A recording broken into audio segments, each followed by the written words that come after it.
Ladies and gentlemen, boys and girls, welcome back to another mod showcase stream. Today, we're back in Rome 2 Total War again. This time, there, we're playing a mod called Constantine Rise of Christianity. This is a very underrated, slightly older mod, made by the guys who brought you Divide et Impera, actually. It was made by Dresden, this mod, I think it was, wasn't it? And as the title would suggest, it is about Constantine the Great and the Tetrarchy and the latter period of the crisis of the 3rd century, which was a period in Roman history where the manure very much hit the fan and the entire empire nearly completely collapsed through a series of whole different confluent events and circumstances. The empire began to really struggle as a result of, well, a few bad emperors that didn't do anything, didn't do any favors, but also a huge growth in population in Europe, a new rival emerging to the east in the form of the Sassanid Persian Empire, religious strife, which is a big part of this mod here, as you can probably guess by the title. There was administrative and bureaucratic difficulties. There was basically, the empire had grown huge, it had become prosperous, and it had become a bit too big and prosperous for its own good. It had run out of territory that it could realistically conquer. It had an enemy in the east that it now had to try and build a military-industrial complex capable of placating. Where previously it had enjoyed a good few centuries of really having nothing much to contend with other than a few barbarian tribes across the Danube and the Rhine. Whereas now suddenly there was a superpower in the east that it had to deal with, and military spending in the empire rocketed up as a result of it, and it caused a ton of problems. Additionally, the barbarians across the Danube and the Rhine were getting smarter, and there were more of them because there had been a lot of agricultural innovations over in the Barbaricum in the centuries since the days of like Caesar and whatnot, and there'd been a bit of a population explosion over there as a result of more settled agriculture. And on top of that, the Romans had been employing barbarian tribesmen in their armies as mercenaries and foederati and auxiliaries and whatever for centuries, and the barbarians had pretty much at this point begun to figure out that, okay, so that's how you Romans fight, huh? Well, maybe we'll just copy you and make your lives really difficult by being just as good at war as you are. And of course, that very much culminated in the Romans getting their absolute behinds handed to them at the Battle of, oh god, was it Adrianople? There's more than one Battle of Adrianople, one of which involved Constantine, but this is the other one I'm thinking of that involved Emperor Valens, I think, where he got his ass kicked by the Goths, and the Goths went rampaging south of the Danube, and they beat the snot out of the Roman army, and yes, there was a lot of panic, and the Romans basically suddenly realized, oh, we're not the unquestioned top dogs military-wise anymore. So that's a whole other tangent I can get into another time, though. But basically, this was a rough period of history for the Roman Empire, and on top of all of that, you suddenly... I'm just going to hit the snooze button on the ad break again. Suddenly, you had Emperor Constantine enter the stage, and he was effectively the first Christian emperor of Rome. Now, this is up for some scholarly debate because it's murky as to whether or not, to what extent he actually considered himself a Christian. How much he was just using it as a stick to beat people with, and how much he even really understood Christianity, full stop, actually. The traditional view, and the view of the Eastern Orthodox Church, is, of course, though, that he was the first Christian emperor. He was divinely inspired in visions from God, who famously, it is quoted, as him having seen the symbol, this thing here, this P with an X going through it. It's called a chi rho. It's a combination of the letters chi and rho in Greek, which is, the symbol of Christ, basically. He allegedly saw a vision of that before the Battle of the Milvian Bridge, I think, or something like that, and God said to him, by this symbol you shall conquer, right? I think, something like that. And he had all of his guys, as you can see here in the background, he had all of his soldiers paint this symbol on their shields, and they went off to war, and basically he beat the snot out of all the other Roman pretenders and became the sole ruler of the Roman Empire. Moved the capital to Byzantium, which was then renamed Constantinople in his honor. So pretty big deal. Pretty big deal, this guy. Pretty fascinating period of Roman history, and this mod is all about that period of Roman history. So if we go here over to Constantine, this is the campaign, and these are all the playable factions available. Now, some of these factions are not as fun to play as the other ones. Some of them are a little bit afterthought-ish.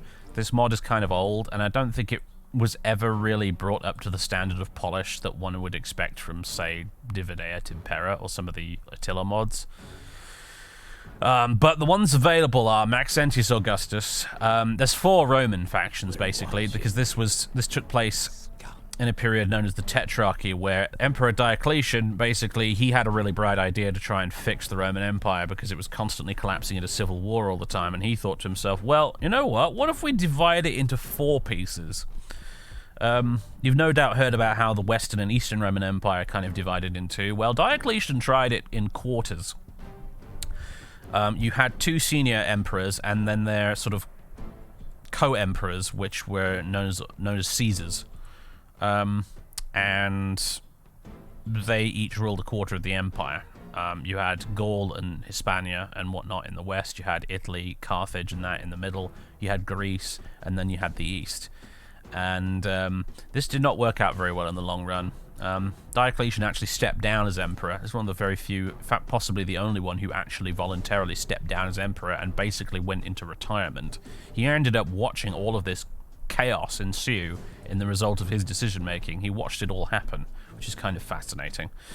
So there are 4 Roman factions to play as. The first one here is Maxentius, who was the guy in charge over in Rome itself.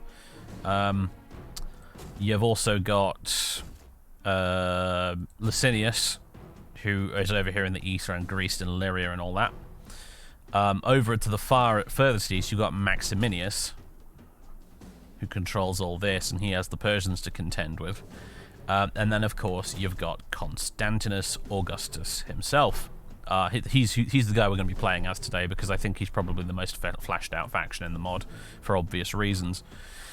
You've also got available, though, and it comes with the caveat that I don't really know how fun they are actually to play, but you've got Germanic tribes, you've got the Lombards, the Goths, and the Franks.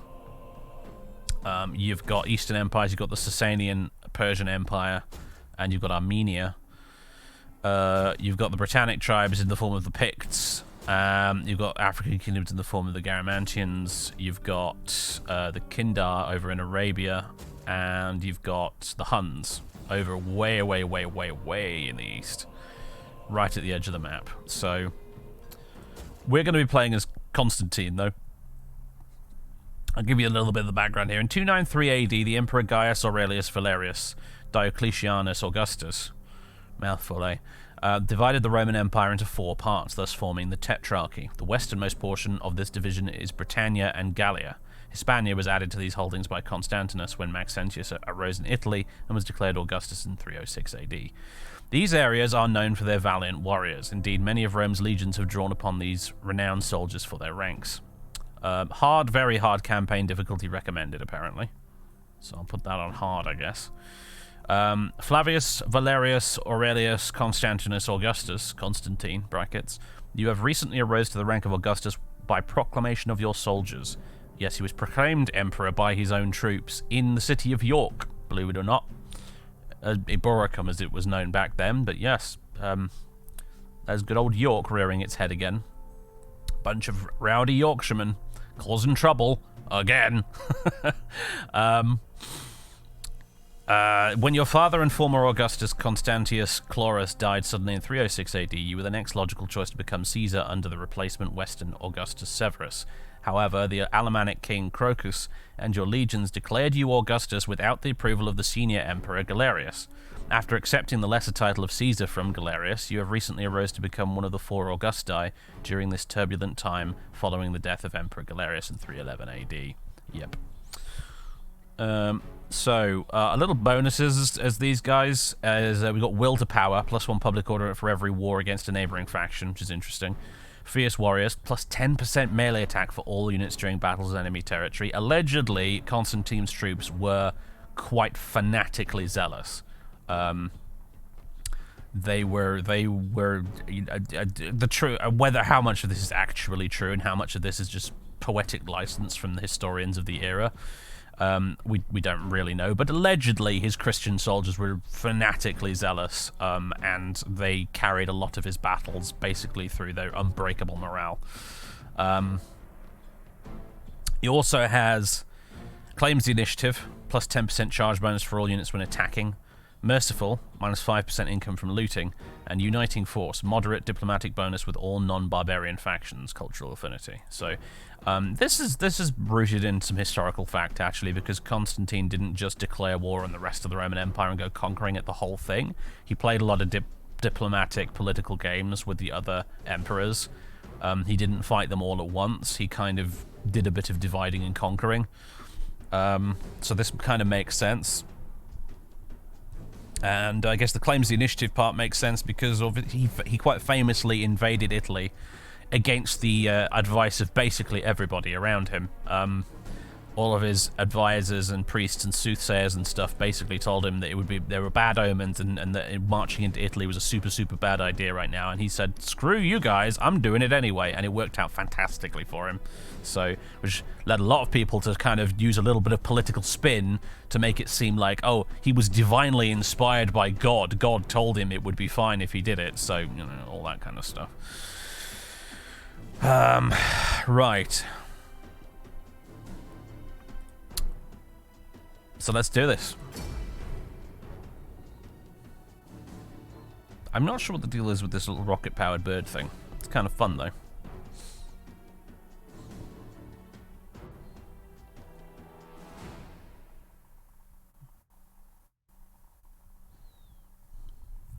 Makes kind of sense. Before the Battle of the Milvian Bridge, he told his soldiers he had a divine epiphany, told them what to do, and they would win, and so it happened. All the proof they needed, eh? Yeah, exactly.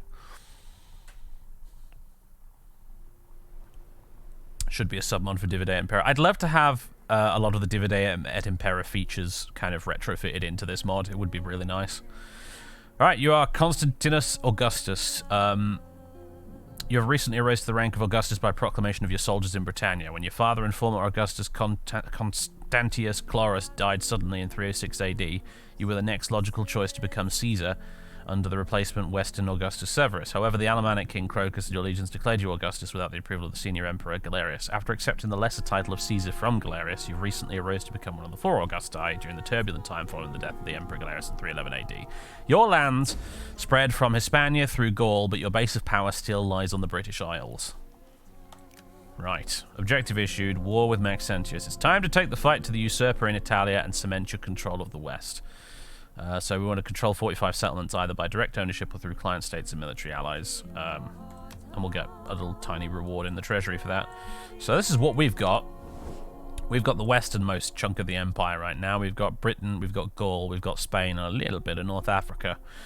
Now, I don't think historically Constantine did any fighting in North Africa. I think once he marched into Italy and took Rome, Carthage, and all this over here, they basically just switched sides and went straight over to him. However, this is a total war game, so that ain't going to happen, so we'll probably have to conquer that ourselves. Your soldiers declared you emperor, other people disagreed. That's a story as old as time. Yeah, it's amazing how many times that little chain of events played out in Roman history.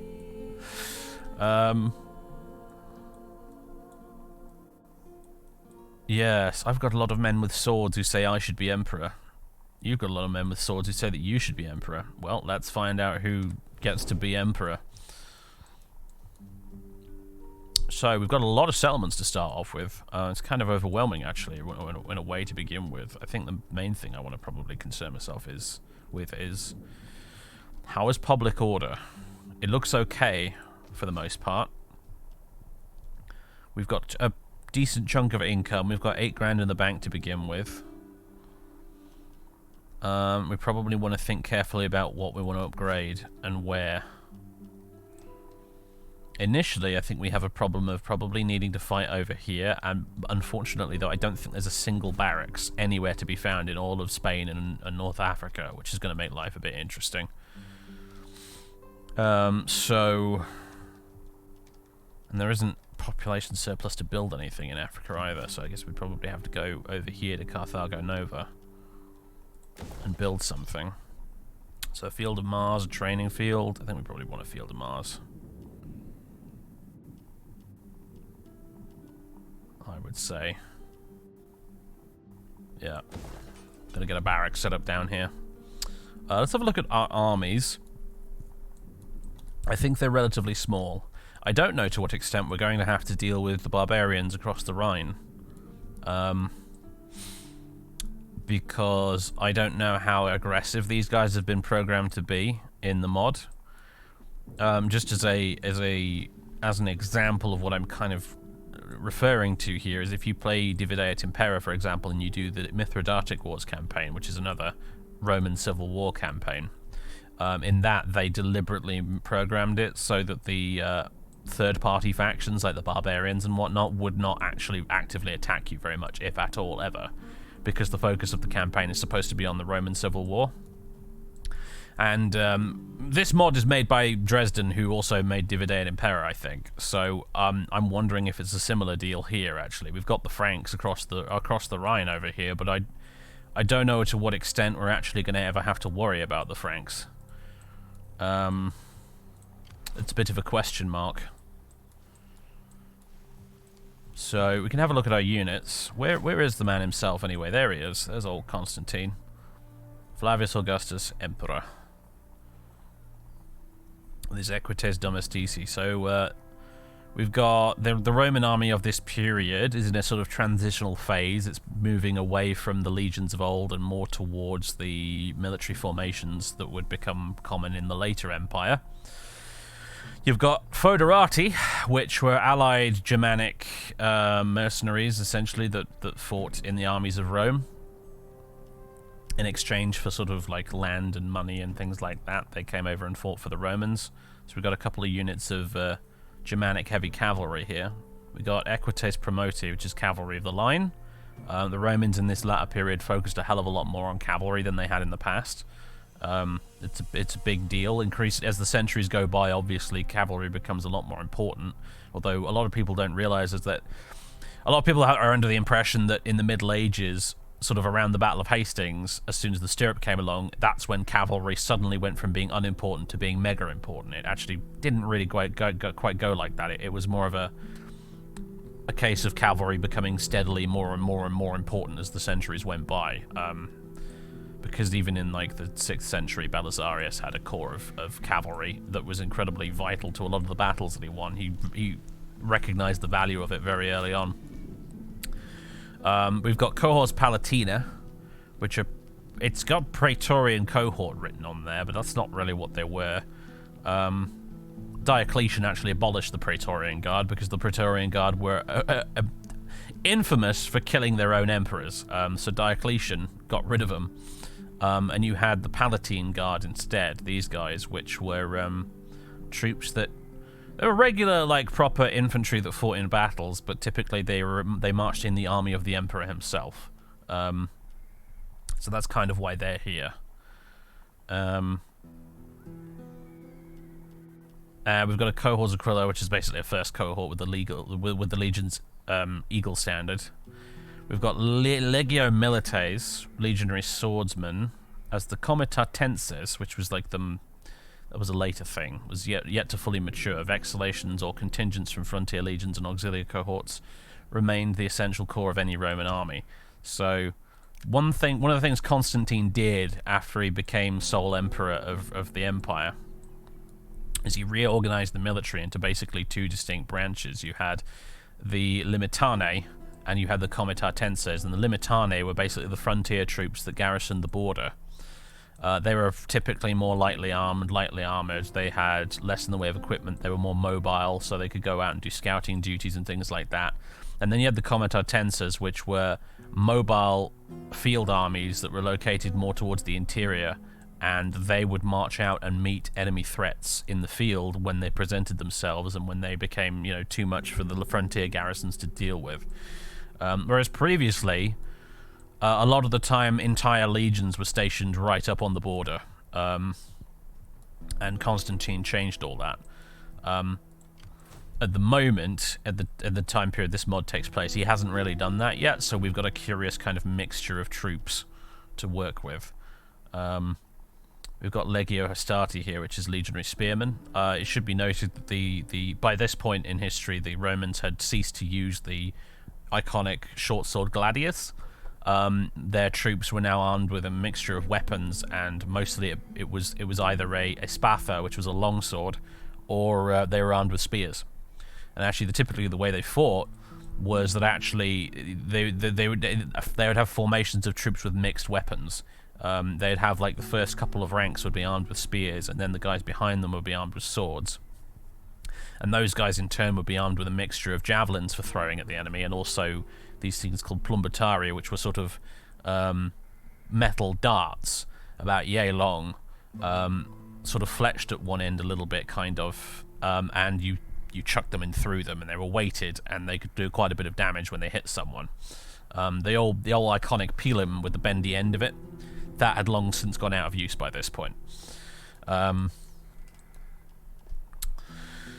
We've also got Milites Foederati, which is basically, Germanic barbarian mercenary infantry, and then we've got some Auxilium Hastati, which is auxiliary spearmen, recruited from barbarians allowed to settle within the empire. These half-tamed savages bridge the gap between wild barbarians and disciplined Romans. So, yeah, that's his army there down in Lugdunum. We've got a spy. We've got... wait, no, that's his army up there. Sorry, I was getting mixed up with the other one over here. Who's this guy? This is Clovius. Okay, Clovius. There's Constantine up here. But again, he's got the same basic units, essentially. He's got some Lanciari here, elite light infantry. Elite corps of men drawn from the legions who opt to forsake heavy panoply to better fight as light infantry with javelins, like skirmishers, effectively. Got some Exculatores Foederati as well, which are... again, more light infantry, but these guys are Germanic barbarians. And we've got some Funditores, we've got some slingers.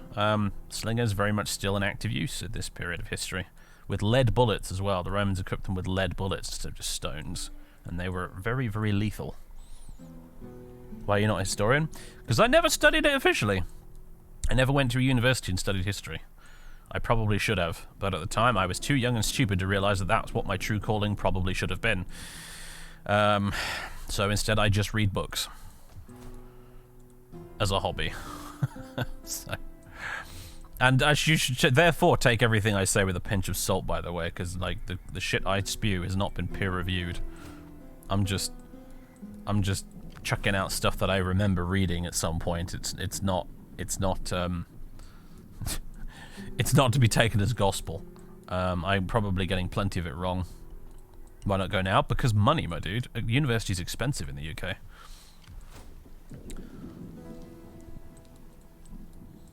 Right.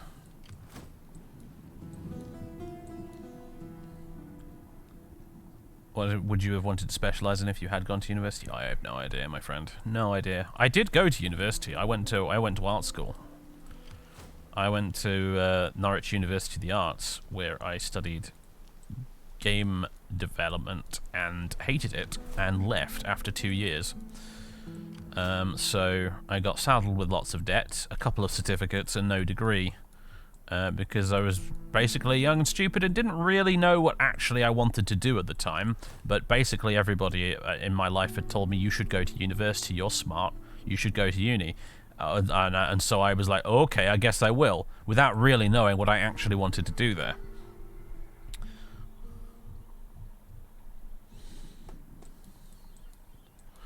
You don't need a history degree to do history stuff on YouTube. Yeah, but that's something that should ring alarm bells. If you're going to a YouTube channel for history stuff and the guy making it doesn't have a history degree,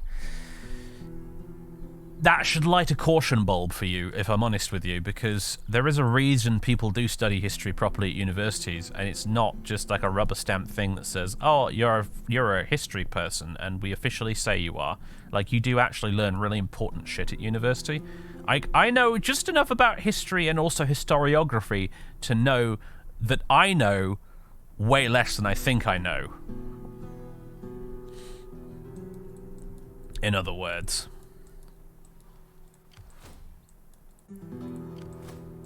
You learn some really, really important stuff at university from professors that you're not going to get from reading Wikipedia articles or even just books.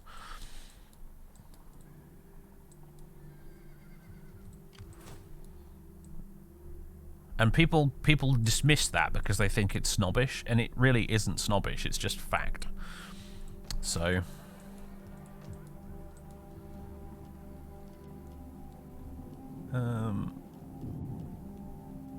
the only people I would say who are worth really paying serious attention to when it comes to history stuff who aren't academics is probably reenactors. And even then, maybe take it with a pinch of salt, but reenactors generally tend to have a really good knowledge of stuff that's more on the practical side. They're worth listening to when it comes to certain very practical sort of topics. But I would say that's the main exception. When I talk about history and stuff in my videos, it's really intended as a springboard jumping off point. I want to get you interested in it so that you can go and learn about it for yourselves. I don't want you to take me as your primary source on this stuff.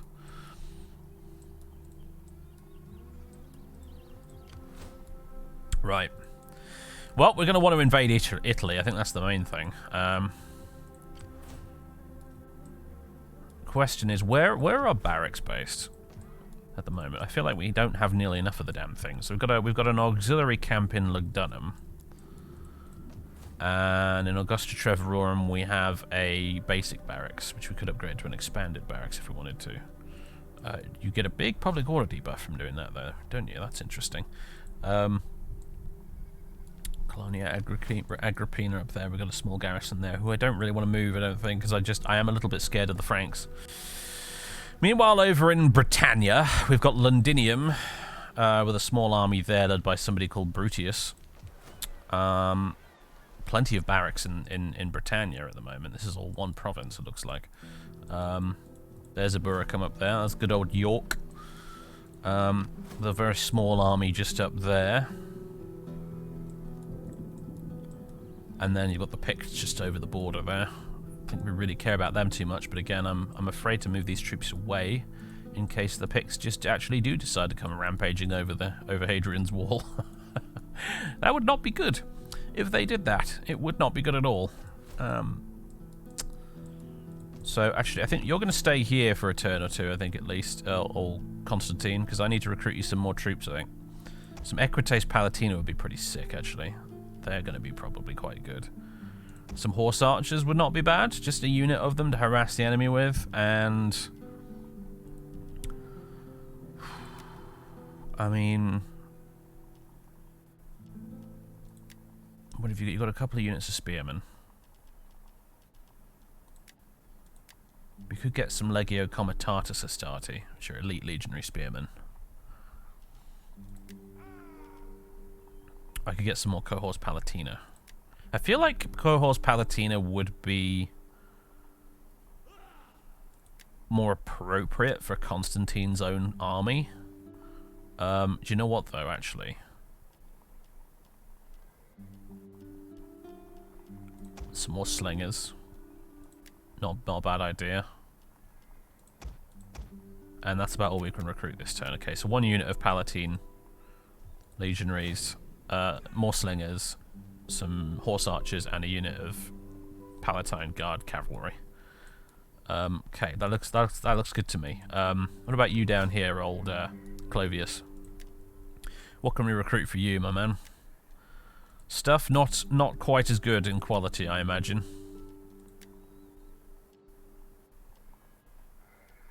Okay. You need some more bog basic infantry, don't you, really?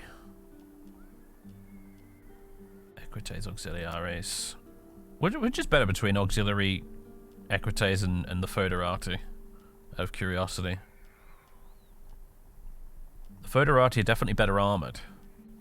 Better melee defense, better charge bonus, slightly better attack.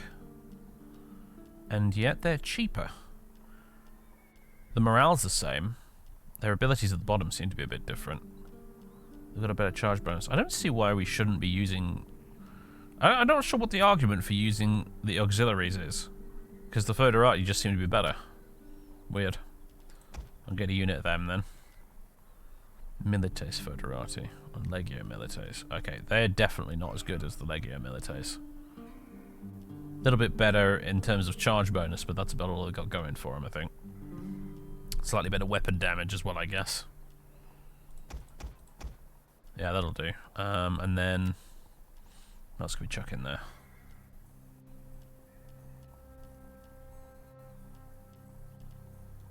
You got any, like, missile units in this army? We got...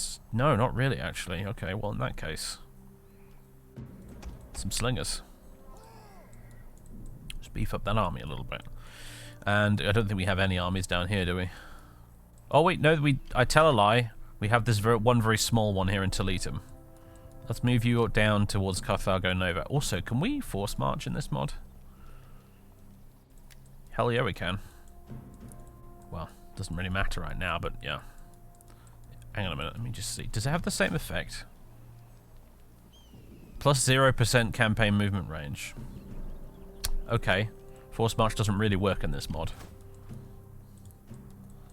So ignore that. I think Dresden, for some reason, just hates force march. I don't know why. Because it's not in Dividend Impera either.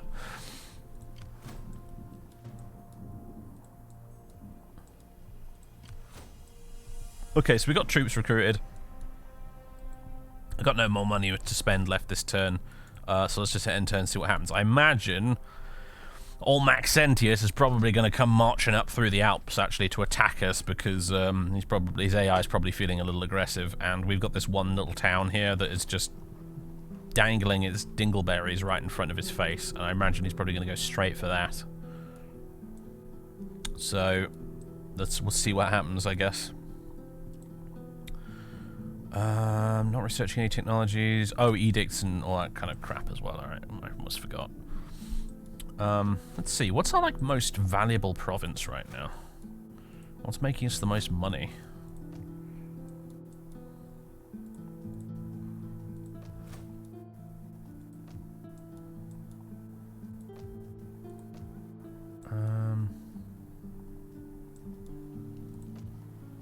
Aquitania's making us a fair chunk.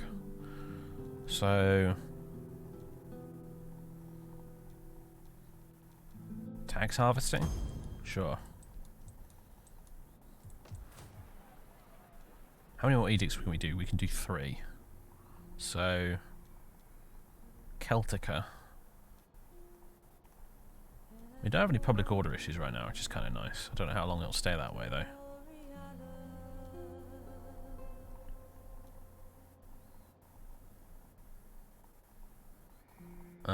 Oh yeah, religion's gonna obviously be a bit of an issue, isn't it? For us, that's something worth bearing in mind.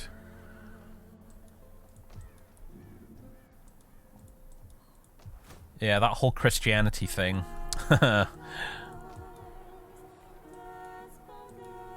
Let's go ahead and make this guy, put tax harvesting on over here as well.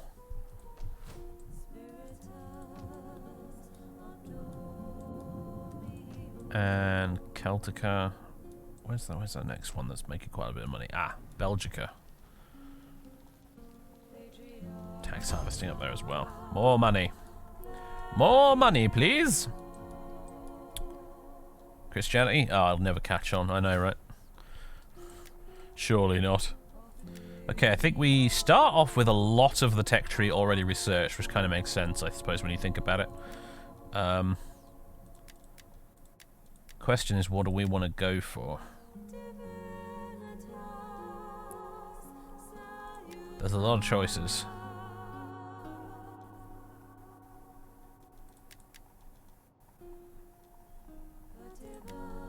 we'll go for something military. Minus 60% attritional loss has been besieging. Is certainly not bad. Plus 6% melee attack for all units. Melee defense for all units. Okay, that one feels like a bit of a no-brainer. And that's naval stuff, and this is... Okay, I think I've made my decision. I want tactical drills.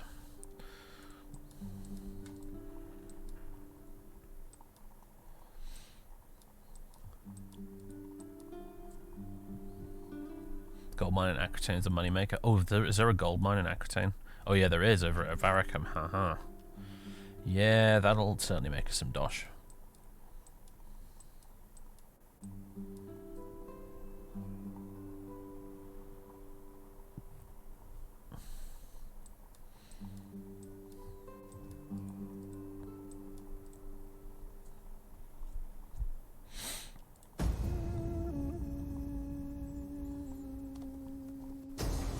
Ah, right on cue. Hello, boys. Yeah, we're just auto-resolve that. We don't have a chance. Our poor garrison force is going to be completely overwhelmed.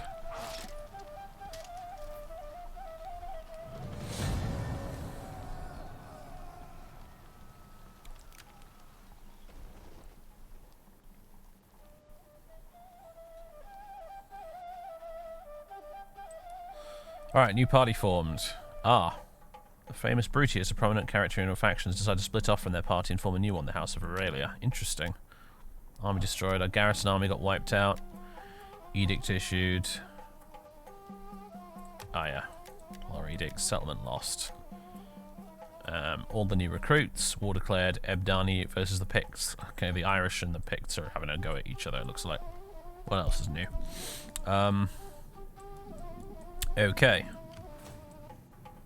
Let's have a look at the politics tab. We didn't look at that yet. So we've got, as a summary, we've got the imperial family, we've got provincial Roman nobles, we've got the House of Sevilla, and now we've got the House of Aurelia as a new one. Which means that our influence is overlooked now, which kind of sucks. Might be time to do some politicking, I think. Oh, we don't have a... it's weird having so few, like, household things to work with.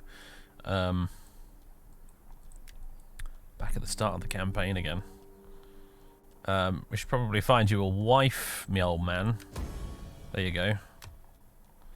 Intelligent wife. Well, that's a good start for sure. There she is. Mean husband. Family duty. Okay, that's going to be more influence for us. Other nobles. Contact. Ooh, secure promotion would be good. Oh, unfortunately though, I am noticing now that the loyalty breakdown for all of you guys is really horrific. We're protected for civil war for 20 turns, but my god, why do you all hate me so much? Difficulty level and government type. Thirst for power, government type, thirst for power. How do you have thirst for power twice? That feels like that shouldn't be allowed. Clovius, I feel like we need to have you killed, mate. This is no good.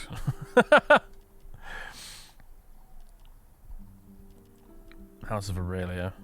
They also have a thirst for power. I think we've gotten mega unlucky here, guys, with our factions, because this is randomized at the start of every campaign.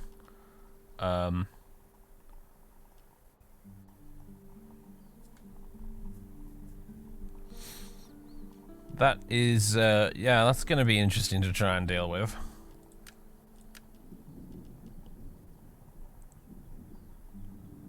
Secure loyalty. Well,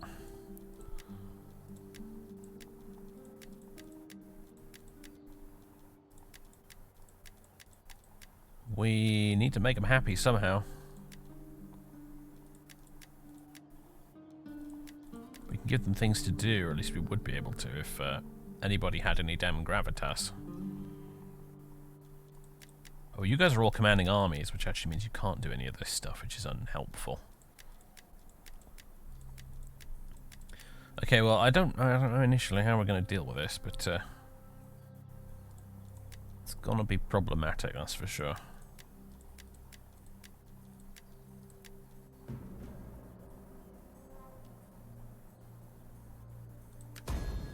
promote you at least. Get some more influence. The other party's not going to like that very much, but whatever, they can live with it. That's already got us our influence up to respect it now doing that. Which is good. Oh, can we find you guys spouses as well? That would be superb. Yeah, there you go. I think we might be out of money. Yes, we probably don't have the dosh to... Oh, no. I guess he just doesn't have enough gravitas. I'm going to take advantage... Ooh, assassinate. Does she have very high cunning? Yes, she does have quite high cunning. Oh, we could have this guy assassinated. That would be interesting.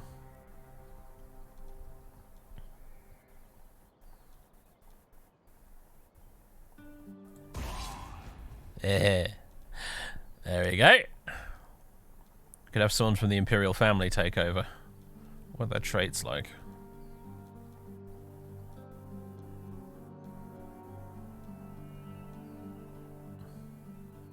What's this guy? Decimus Pomponius Gellius.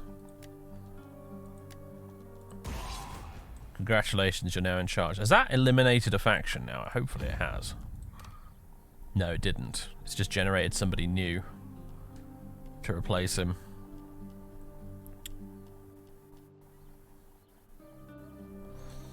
I don't think he's as bad, though, because he's got Mogul. He doesn't have thirst for power anymore. So I guess that's something. Okay, fine. Works for me. Alright. Constantine, my boy, it's time to start marching south.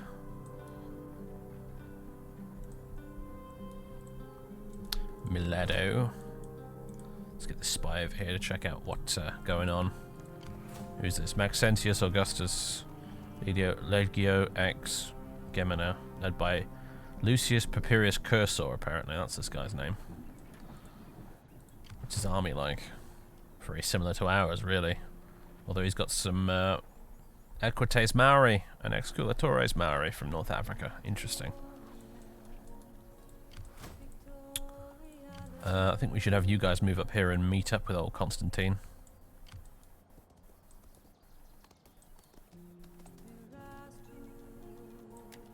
Recruit anything? Are there any mercenaries available? There are some. They look rubbish, though. Can you fortify or anything like that? No. You could, but you don't have the movement for it. Alright, good luck, old Clovius. It's one mod stream. Yeah, we're doing a series of like sort of mod showcase streams where we do one mod each stream. I didn't even notice you guys down here. You feel a little surplus to requirements, if I'm honest.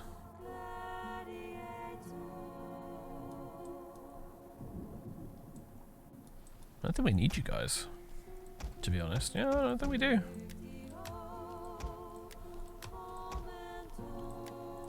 Send you back to the politics screen. Save ourselves a little bit of money while we're at it. Meanwhile, you need to keep moving towards Carthago Nova, and 3 turns away from building the Field of Mars there.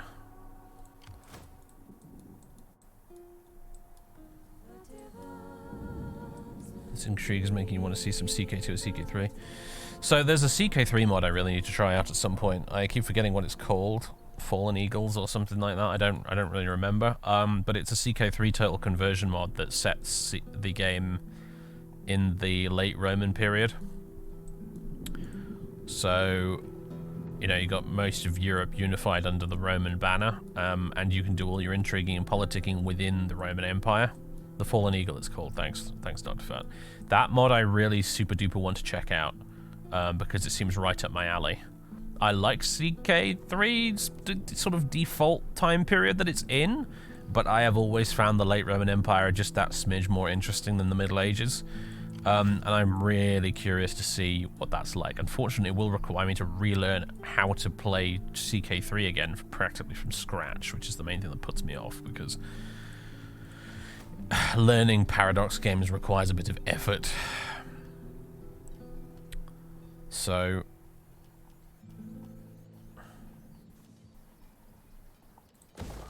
let's just upgrade that, get a bit more income coming in.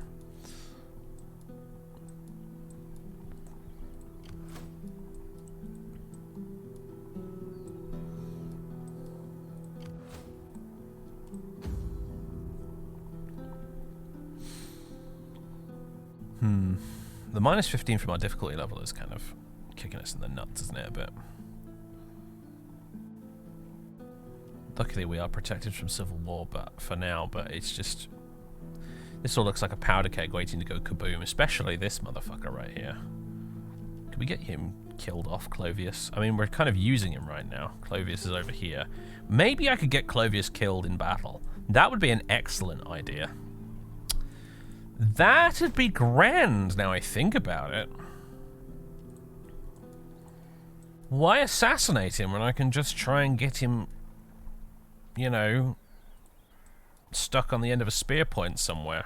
Hopefully, though, without throwing the battle as a result. That's the tricky part. We need him. I need him to die, but without losing the battle. Oh, I love it. This is good old-fashioned Roman imperial politics right here. I love it. Something very I Claudius about it. Because he's a problem. He is a fucking problem. Aside from the fact that, well, I mean, basically the problem is he's doubled up on thirst for power. Like, one of these is the inherent House of Sevilla trait, unfortunately for the rest of the campaign, which is going to be thirst for power. But having his own personal trait being thirst for power on top of that is just unacceptable. If we don't deal with him, he's going to start a civil war one day.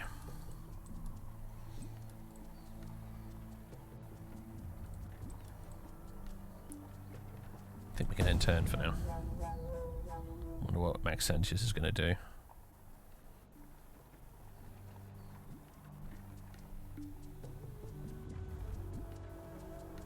Oh, he's going to try and take out my spy, but by the looks of things. And now he's running away. Oh, he's sending troops over in Africa. Oh, that's not good. I was worried about that. Spies failed to slay your agent down, returned home. Ah, yeah. Alright. They've got a little garrison army they left behind here at Octodurus, but I think we'll deal with it. And you never know. Maybe I can get old Clovius killed here.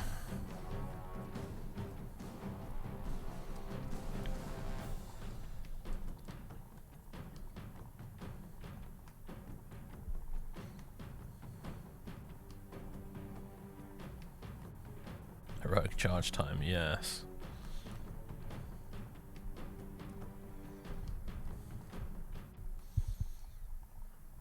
Oh, fog? No, come on. Give us some nicer weather than that, please. Rain? Oh, come on! Damn, apparently we're going to have shitty weather for this battle. Makes sense, the weather outside today has been pretty crappy. Alright. Ladies and gentlemen, let's have a look at the troops. The units in this mod are just absolutely gorgeous. They look really, really nice. These are our Auxilium Hastati. As you can see, only some of them actually have chainmail. Their equipment is rather light. They've got the big round shields, they've got spears. Here's our Legio Hastati, who are a bit better equipped. They've all got chainmail hauberks, and obviously the big spears, and the big round oval-shaped shields. The big iconic square scutum had been basically pretty long abandoned by this point in Roman history. It lingered around for quite a while, but eventually they got rid of it. And we can probably only really speculate as to why the Romans decided to get rid of it in the end. They just, for whatever reason, they felt it wasn't working for them. And so they ditched it, along with the old little gladius short sword. You'll note these guys are all armed with longswords. the spatha, as they called it.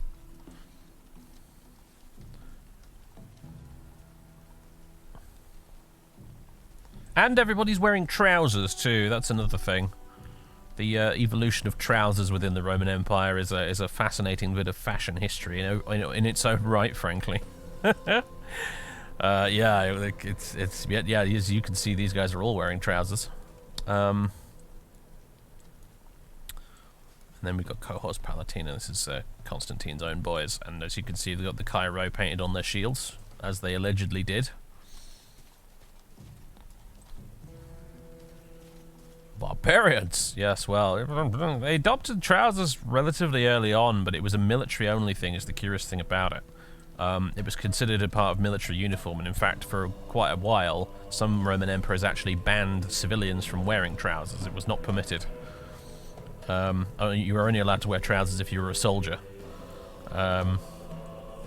And eventually that kind of got laxed and, lapsed through, and then by the 6th century and sort of Belisarius and Justinian's time, everyone was wearing trousers. It had become standard dress for basically everybody.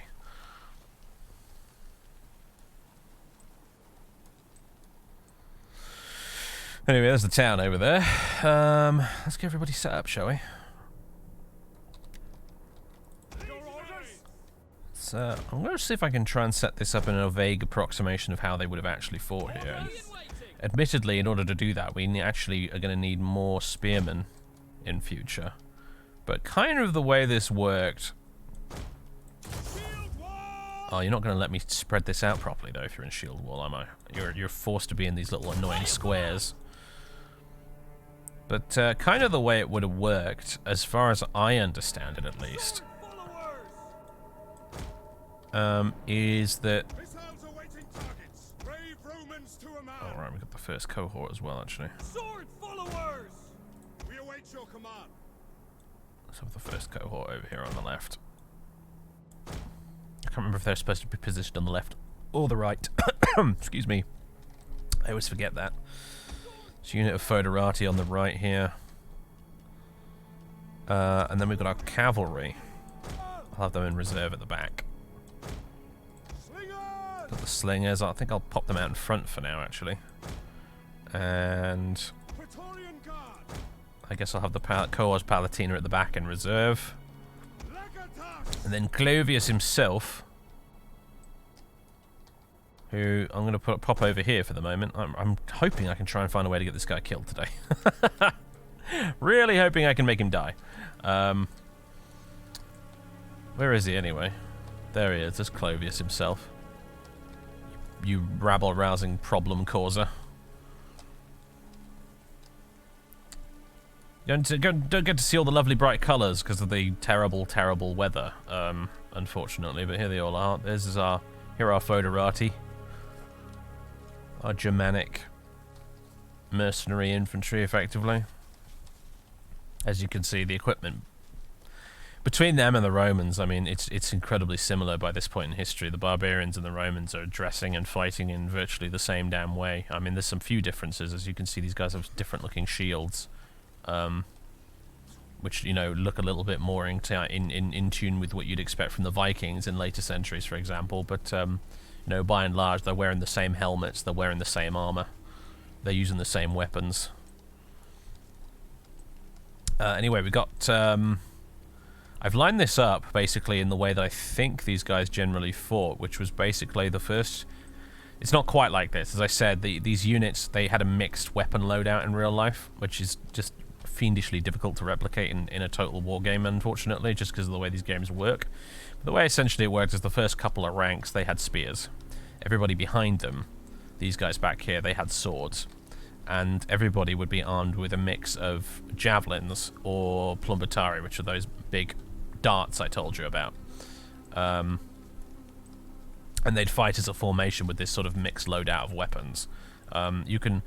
Best you can do in Total War, really, is you kind of vaguely approximate it by wedging these guys up against each other, so that your first line of units here has got the spears, and the guys behind them have got the swords, and that is about as close as you could get to how it actually worked in real life in Rome 2 Total War.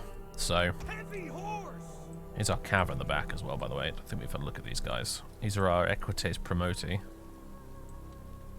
And here's our Barbarian Cavalry. And then there's Clovis's guys over here, so... Start battle. Let's do this. Let's march, boys and girls. Get those slingers in range to do some slinging. I don't know what this hat is called that they're all wearing. This is a very popular bit of headgear from the period, and it's stuck around for centuries. I don't remember what it's called, though. It's not a fez, before anyone says it's a fez.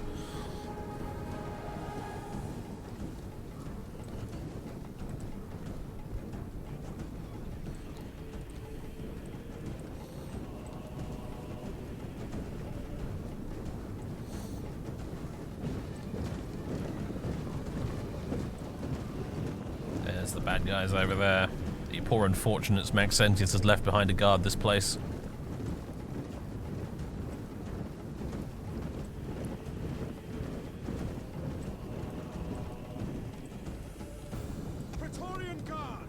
Okay, so you guys got a variety of things you can do.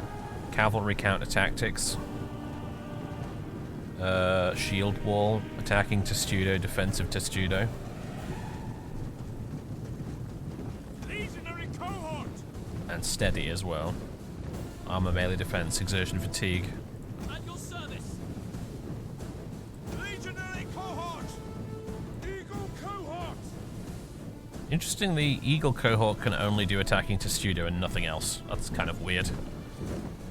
Feels like a little bit of an oversight, but there's the old Legionary Eagle anyway.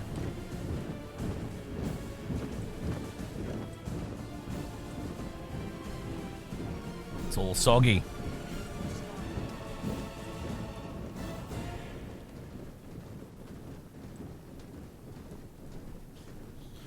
Hello, Aurelius. How you doing?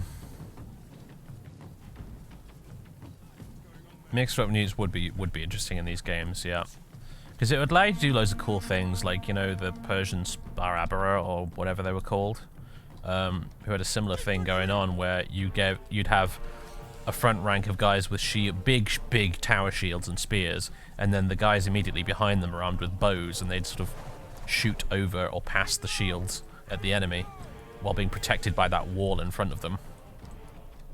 Oh, hello. Apparently they're already wavering. Getting hit by slingers. Yeah, this battle's going to be over pretty quick, I have a feeling. Don't know if we'll even have an opportunity to get Clovis killed. Let's see if we can find a way in here. Quickly now. We await orders.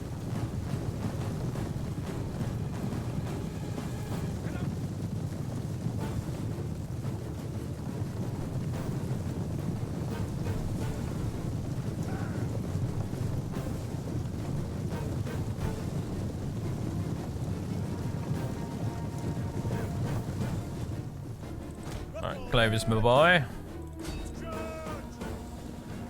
I'm gonna try and get him killed, and he's gonna end up being a hero, isn't he? I can just already tell.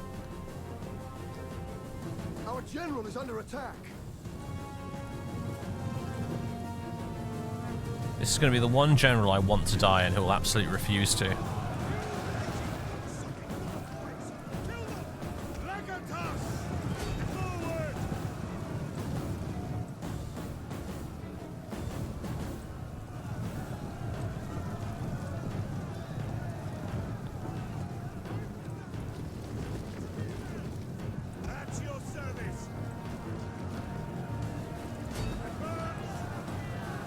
Well, I'm curious now to see how far this guy's gonna get, frankly, just by himself without any support.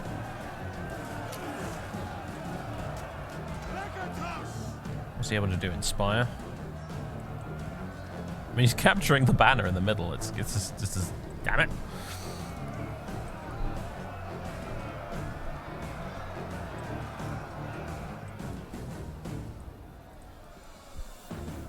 Well, I don't know, Malthus. I prefer it this way, honestly, because the way it worked in Rome and Medieval too was that units would fall back to the town square and then fight to the death. And that's not really very realistic at all. That's not what they do in real life. If the defenders of a city decided that all hope was lost, they'd just fucking drop their gear and leg it. They'd disappear. They'd get out of their uniforms. They'd disguise themselves as civilians and try and get out of the city or find somewhere to hide. They wouldn't fall back to the town square and fight to the death. And so that's something that actually always really irritated me about Rome in Medieval 2, is that you always had to deal with that stupid death blob in the middle that refused to surrender.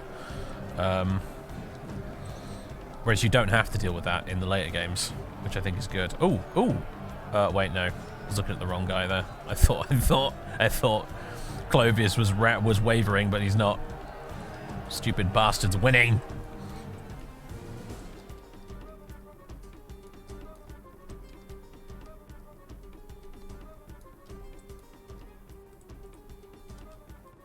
Heavy horse!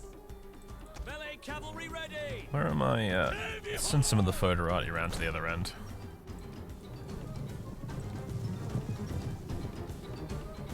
Wonder who the ambitious upstart is in this guy's army that wants him, that's under orders to try and get him killed. And is just looking on in disbelief as it fails to work. As Clovis single-handedly takes to the town by himself at the moment.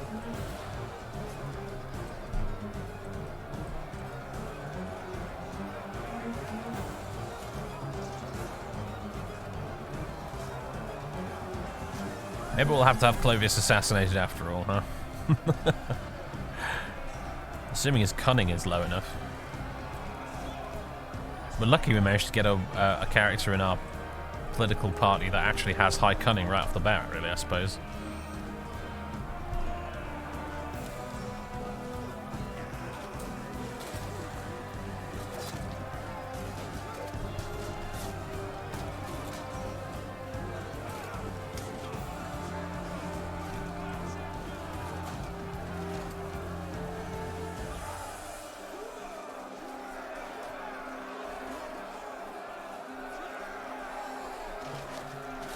There goes another one.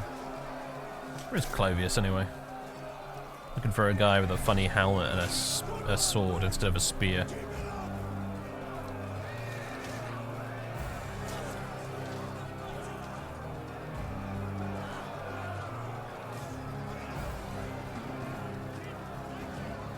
Well, alright, my cavalry should kind of be getting their asses kicked right now, but stubbornly holding on.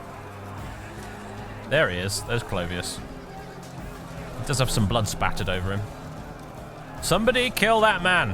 One of you brave, enterprising young infantrymen there. Please kill my general. Come on, man. Are you going to be the man of the hour? You're going to be the hero we need? No, no, he isn't. No.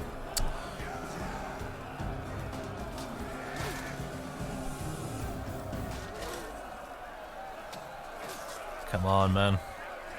Somebody pop that chap. Nope, not you either. Damn it. I tell you, the one time you actually want your general to die, and it just doesn't happen.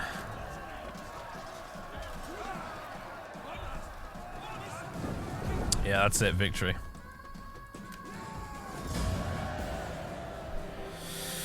Never mind. 12 losses, look at that. It wasn't just, he didn't just win. He didn't just not die, but he also managed to take an entire town after losing only 12 men.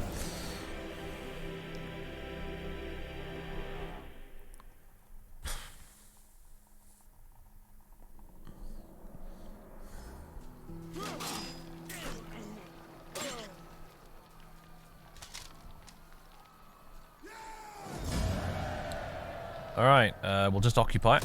Historically, that's what Constantine did as he marched through the Alps, actually. He did take a few towns, and he did refuse to loot them.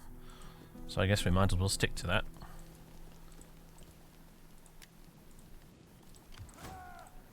Alright, they've got another army over here. Is this... who's this guy? Lucius Norbanus. Busy recruiting a new army over there.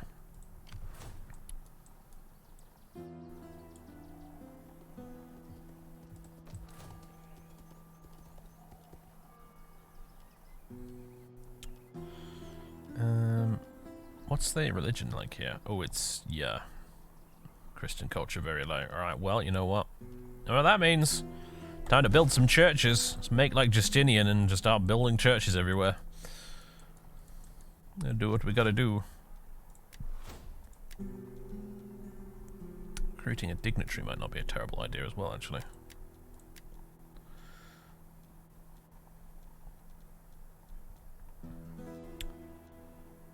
This guy, Marcus Sextius Maximus. That's quite an impressive name. We'll recruit you.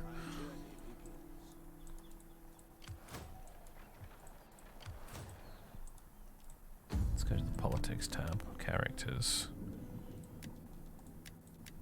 Let's get you married, so we can keep eating up that damn pie chart.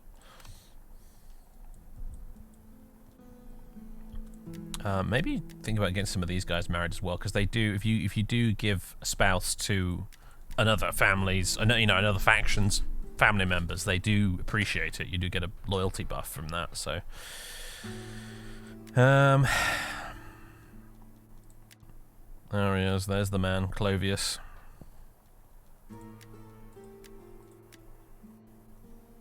Oh, we can promote you as well. Influence admired, very nice.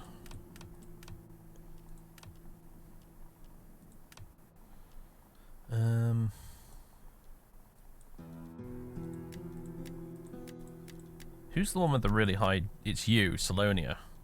She's the one with the really high cunning. I don't think does she not have the gravitas for it right now? Yeah, she doesn't have the gravitas to do another assassination yet. Okay. In hoc signo vinces. Yes!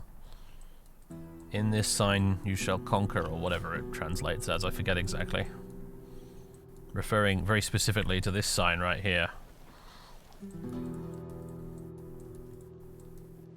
Ready for battle. Alright. Right, here we go. You guys can go there. Welcome to Carthago Nova. We can't recruit anything yet. We could recruit some mercenaries, but I don't think I really want to. Although we do get a unique mercenary unit, factional mercenary as Constantine, which is these Britain spear bands. I guess maybe we'll get some just for the sake of it, because we can. Brought over from Britannia. But I'm still waiting for 2 more turns for the Field of Mars to be built here, so I can actually recruit a proper army, get over here, and start dealing with this guy. What's this guy's name? Who's this? Gaius Desticius Silanus. I like the helmet, dude. It's got a little red horsehair plume on the top and everything. Very swish.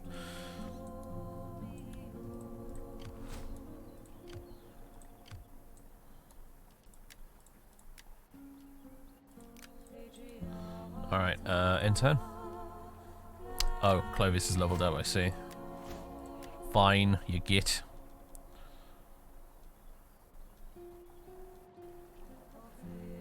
Let's not level up his cunning, eh? Ferocious warrior, that's probably appropriate, right? Skilled cavalryman, also appropriate.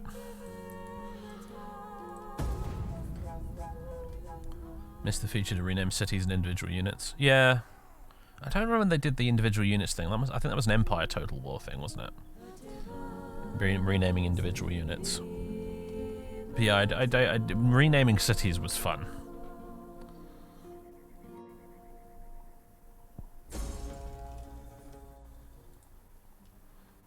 Agent's been detained by an enemy spy. Very annoying.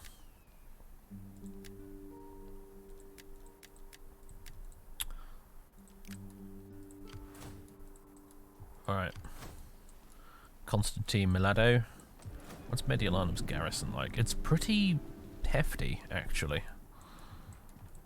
That's a chunky old garrison they've got there.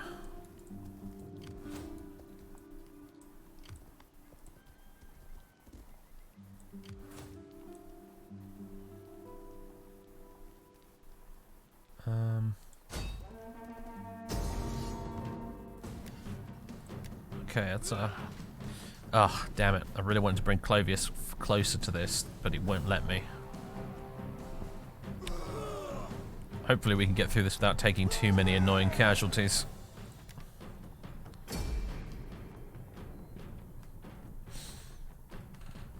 I wanted to have the 2 stacks to sort of just ensure that we can get through this without taking massive casualties, because we've got the rest of Italy to conquer still. So, never mind though. This mod doesn't have the population system from DEI though, so replenishing our units is probably not going to be too difficult. Alright, okay. We're fighting on a slope, so luckily we're not at the bottom or top. Alright, slingers and skirmishers out in front. Militis Foederati, let's not have you there.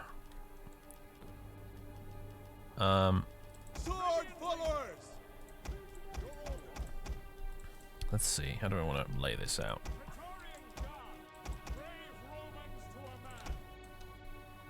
Just one big solid line, honestly, probably works for me.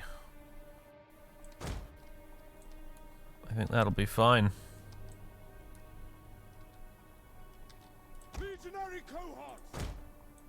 Pop our spearmen on the flanks today.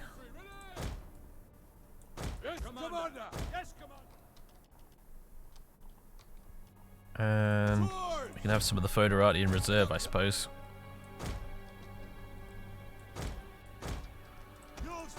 Constantine himself at the back there.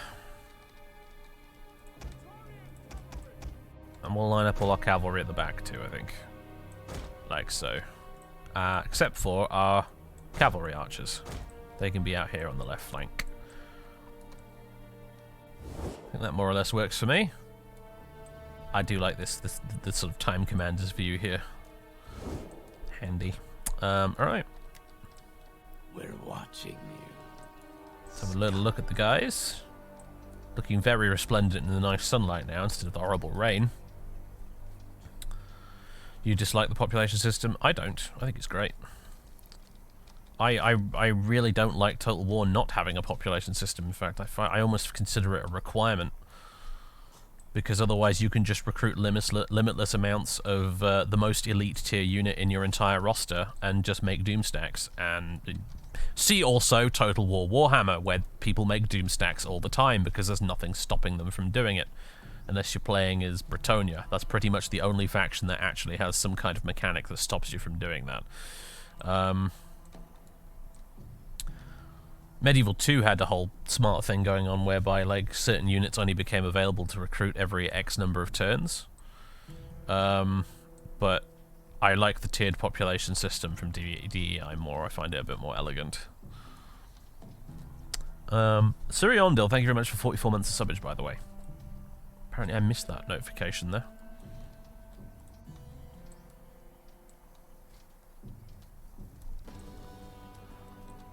But I'm very much not a proponent of the Doom stack. I think it's stupid. I mean, for one thing, if you're playing a history Total War game, it's historically inaccurate as fuck.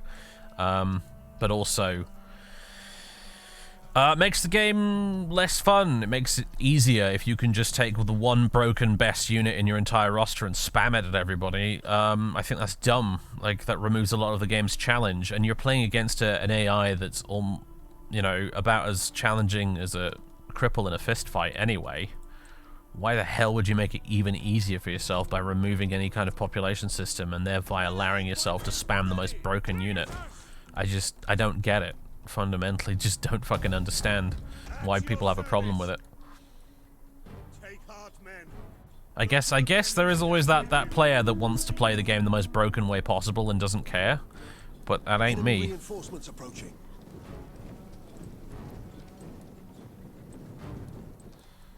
Yeah, where are the enemy reinforcements approaching from, though? That's what I'd like to know. Presumably they're from over here somewhere, because I can't see them right now. Looking at the fog of war on the map. They're in the trees. Which means you guys on the right flank should probably watch out. Do you know what? In fact, I got an idea. How's about we fucking seize the high ground while it's just there for the taking? Get jogging, boys. I'm going to send out the horse archers to distract the enemy a little bit over here.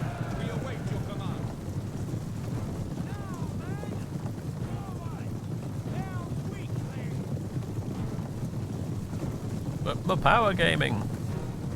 Django loves that kind of thing. Yeah, pretty much. That's a very Django thing to do, really. Find the most broken unit and spam it.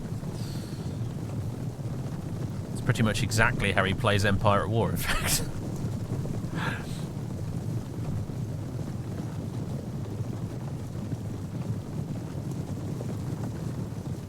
Interesting how, like, the saddlebags are kind of not properly attached to the horse. Have you noticed that? It's kind of weird.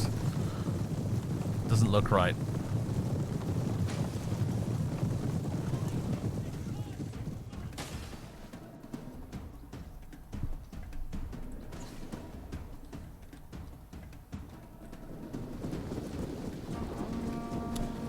Let's pop precision shot, shall we? Rapid volley. They're quite well armored, actually, so maybe you guys should be using heavy shot. At least we're hitting them from the correct side right now. Or are we? No, we're not, actually. You want to hit them from the right and from behind. And that is modelled in Rome 2, actually, as well. Like, the side that they're holding the shields on is actually, like, a thing you need to take into consideration. Also, hello? Oh, God. Okay. Fucking panic. Hold on a second. The enemy has appeared from a completely unexpected direction, and now we're in a bit of trouble.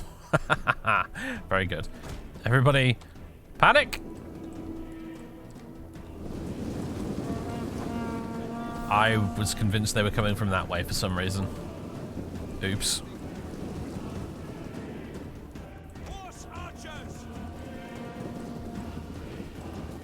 You guys aren't having a lot of effect, are you? I guess these guys are just too heavily armored or something.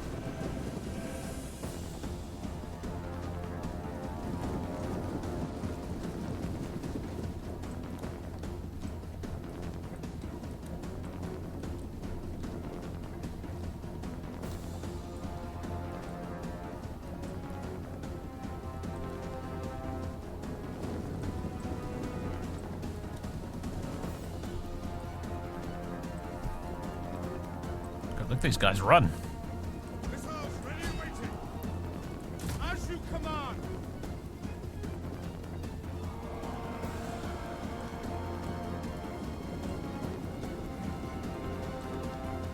Slingers.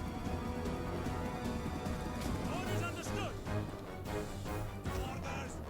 Gotcha. Our general is under attack. Really? You're taking pot shots at my general? Yes, Commander.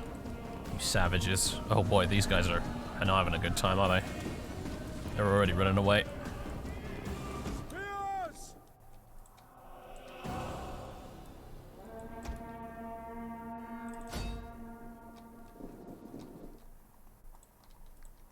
Spear infantry at your command. Well, it's a bit of a mess for both of us.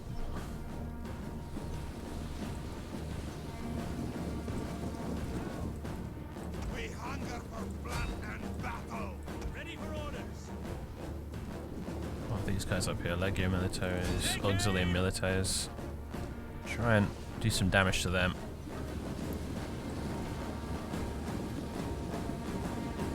They're not as well armored, so they might be more vulnerable to missile fire, is what I'm thinking. Oh my god, guys, get back. What the hell are you doing? The men are wavering. I'm not fucking surprised they're wavering. Legionary cohort. Former war. Eagle cohort. Red for glory. What are you waiting? Close ranks. Alright, cavalry. I think you're going to be the guys that win this for us today. Praetorian Guard. Spearmen at the ready. Germanic youth. Slingers. Ready and waiting. Steady. I want to admire the carnage for a bit here, really. Romans beating up other Romans. Name a more iconic duo.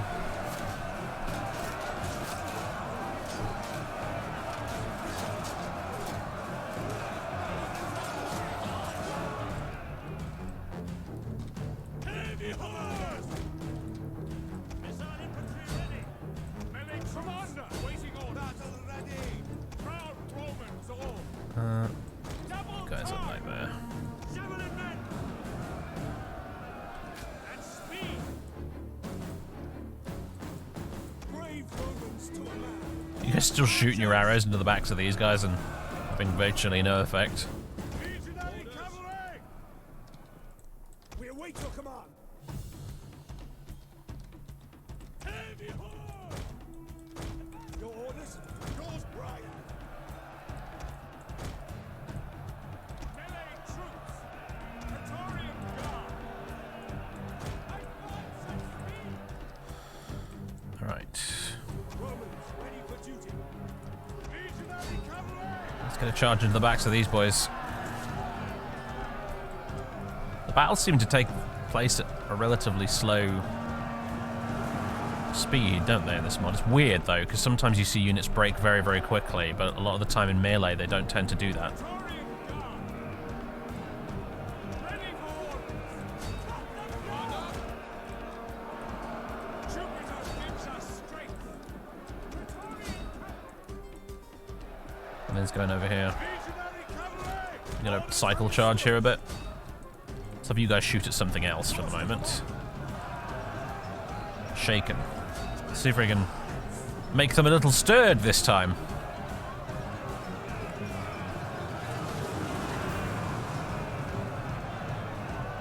That's a very satisfying cavalry charge, that, wasn't it, actually? By your command!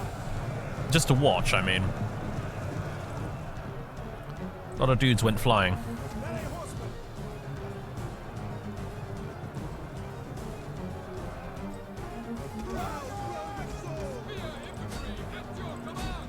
Heavy horse!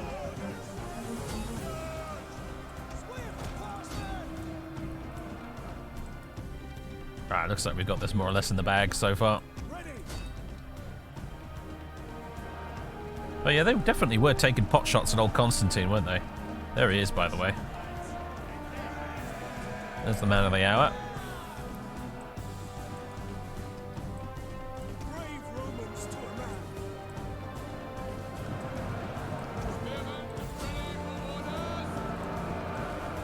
Praetorian guard! Ready! Oh, there we go, down the hill right behind the enemy. Got him trapped and boxed in now.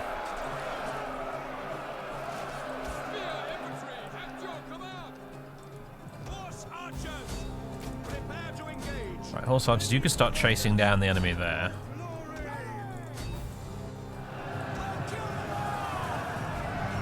Full horse Palatina, Marcus Bucco himself.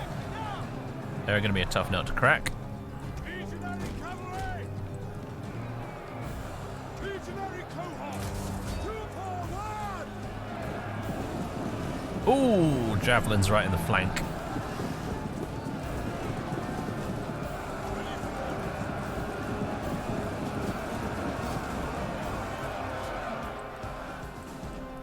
Heavy horse! Commander! Legionary cavalry! Repeated cavalry charges in the rear should do it, I think, hopefully.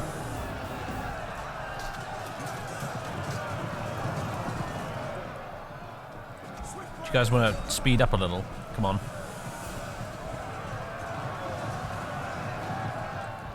Cavalry! Legionary cavalry! Praetorian! And he's going over here in the meat grinder. No, he's not breaking yet. Ready for duty! Legionary cohort! They're routing over here. Horse to command! Orders! For glory! Melee troops awaiting orders! Ooh, javelins in the flank again. That made him waver. Heavy ready and waiting! Legionary cavalry! Praetorian cavalry!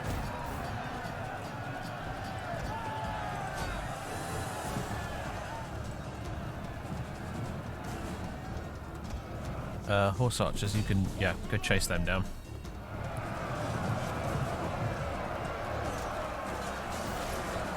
Oh, his Palatine Guard are finally wavering.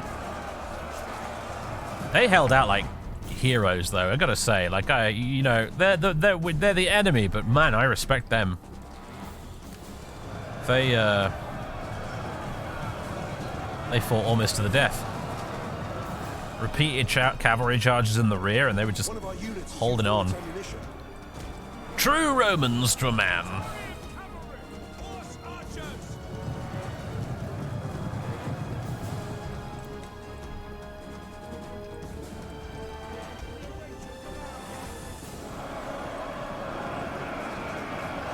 These guys are all just getting hacked to pieces in the middle, aren't they? This blob of men trying to escape but not really being able to find a way.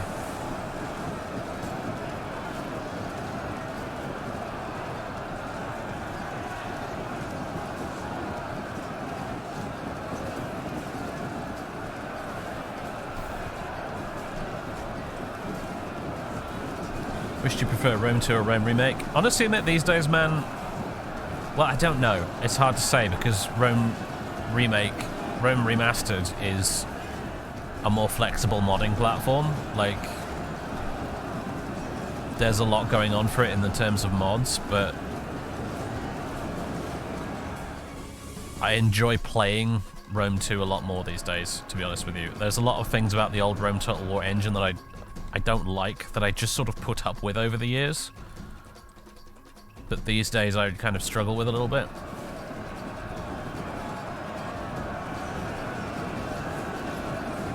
The real answer is Attila. I think Attila is probably my favorite. I think we're done here. 704 losses. That could have been worse, I suppose, against an army of that size. Although they got 587 kills, and we had 704 losses, so that was a fair chunk of friendly fire going on there.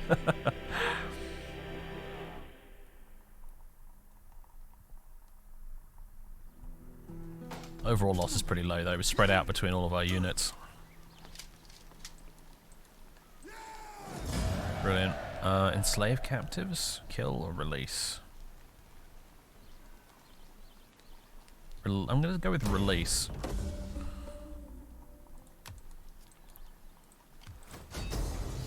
And can we just quickly take this?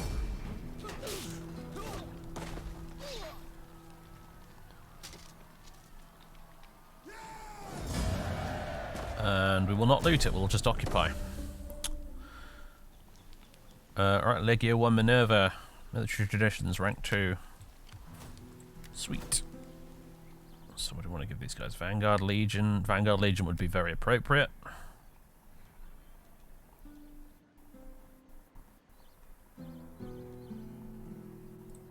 And we'll go with Formidable Fighters as well.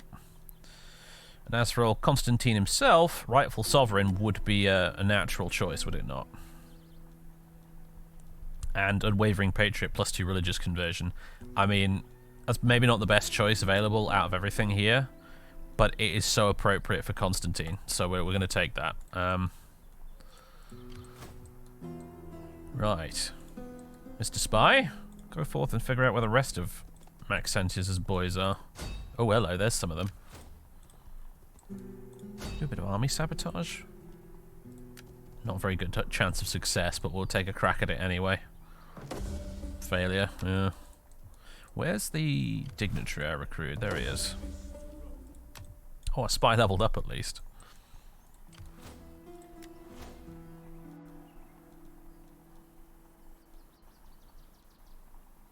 Go with that one. What mod is this? This is Constantine Rise of Christianity. It's a mod for Rome 2 Total War. Bit of an old mod these days, but still probably one of the best ones ever made for this game, frankly. Level up on failure. I know, right? Well, we learn from our mistakes, right? Let's move you over here, Clovius. And, oh, Temple of Mars. Well, that won't do, will it? That needs to be turned into a Church of Christ, or a Church of the Virgin Mary, or Soldiers of Christ. We've got a lot of options here, actually. That's interesting. What's the best one to go for, then? Obviously, we've got some definite public order issues right now, but how much of that's going to go away next turn? Quite most of it, in fact, is, actually. I think we need whatever's got the most religious conversion, if you ask me. I think a Church of Christ probably would do the job, really. Some of these make... Yeah, that one makes a bit of money. Church of the Virgin Mary gives... that's also a nice option as well, actually. Lots of public order. +5 Christian religious influence. That one gives you a bit of research bonus. It's interesting. Yeah, let's go with that. Church of the Virgin Mary. I think that's the one we need right now. You were 12 turns per year player. He's talking to somebody. I like to Rome 2's roleplay elements. They always alter how many turns a year takes. Oh, I see. Right. Okay. I've been doing 12 turns per year in the Galatia series on YouTube, although generally speaking, I think I do prefer 4 turns per year for the most part. I did 12 turns per year for Galatia because I wanted it to be a series that was about one particular character in one lifetime, you know. But in most of my campaigns, I go 4 turns per year and just let the years roll on by. Let the characters come and go, you know.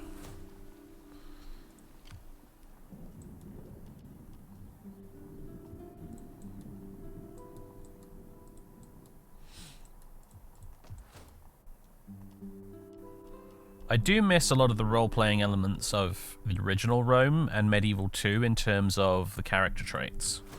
That's something that they've slowly gotten rid of over the years with Total War, which makes me a bit sad. You've got traits here, but they're not as fun or as interesting as the ones in the old games. You know, like you could have a guy who was a gibbering lunatic, and that would be reflected in his pre-battle speeches as well, which is probably one of the best things about it. That element I do miss. Even Divide et Impera doesn't really bring that back very well. And then you get all the way forward to like Total War Warhammer, and that element of the game is almost completely gone, unfortunately. I'm hoping some of that comes back a bit in Pharaoh, because I know Pharaoh is going to be very character-driven and very politics and intrigue-driven as well. They're obviously cribbing a lot from Paradox's Crusader Kings series with Pharaoh, I think, a little bit. So I'm hoping that that is brought to the fore a little bit more in that game, but I wouldn't hold my breath.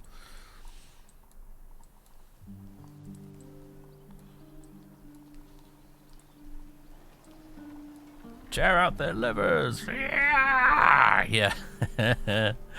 Fond memories. Yeah, that element of Total War I really miss. I think for my money, the Europa Barbarorum mod, both for Rome and for Medieval 2, they picked up and ran with that whole trait system and took it to the absolute maximum. You can do loads of fun role-playing shenanigans in Europa Barbarorum, with your different Roman characters, for example, all competing to become consul of Rome. You know, they're all competing for political office, having to actually physically travel to Rome for the elections and stuff. Barbarian characters, where like, if you've got a young family member who's just come of age as the barbarian factions, you have to send them out to go do raiding or explore the world map to sort of prove themselves as warriors. And then they'll get a trait saying that they have proved themselves as warriors, and they now can, you know, go and lead armies and things. Europa Barbarorum was fucking great for that stuff. There's a lot of things I didn't like about EB, but that was one of the things I absolutely adored about it, is the little stories you could tell with characters through the trait system.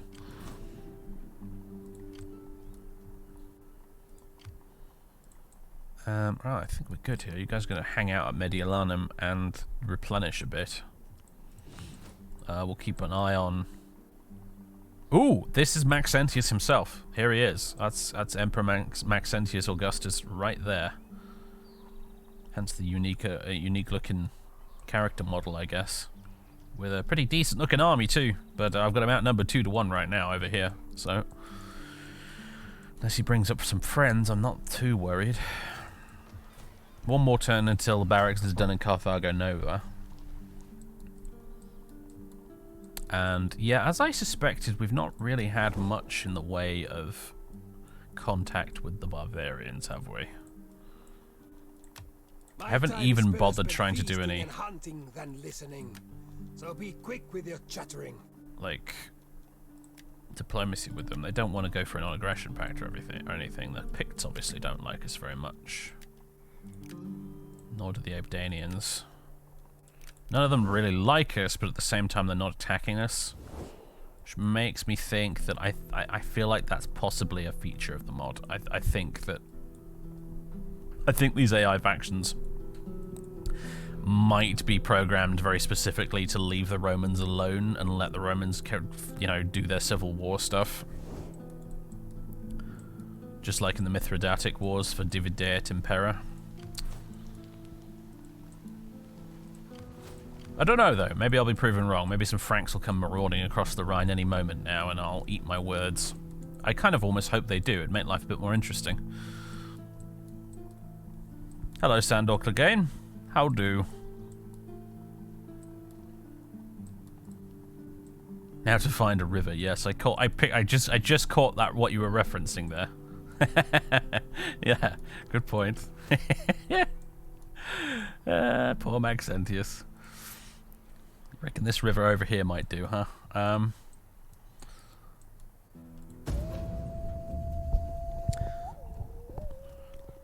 He's one of many noble sovereigns who, over the course of history, have managed to drown themselves in rivers.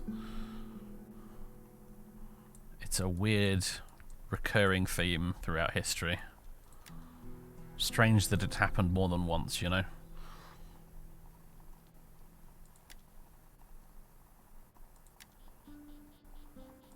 Okay. Yeah, we got population surplus everywhere right now. In fact, I've saved up quite a bit of money. I should really spend some of it on upgrading towns and things. We've got a little bit of surplus food to work with as well, so.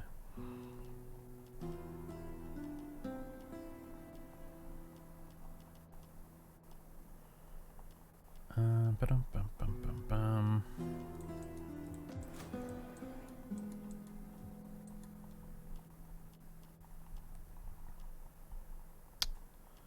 Thing is, we're gently treading the line here with public order in a lot of places. Don't want to upset that because it's going to be a bugger to fix otherwise.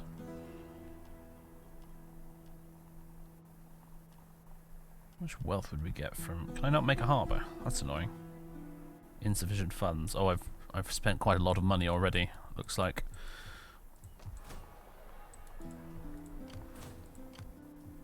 Right, looks like everybody here is almost fully reinforced. Actually, that was quick.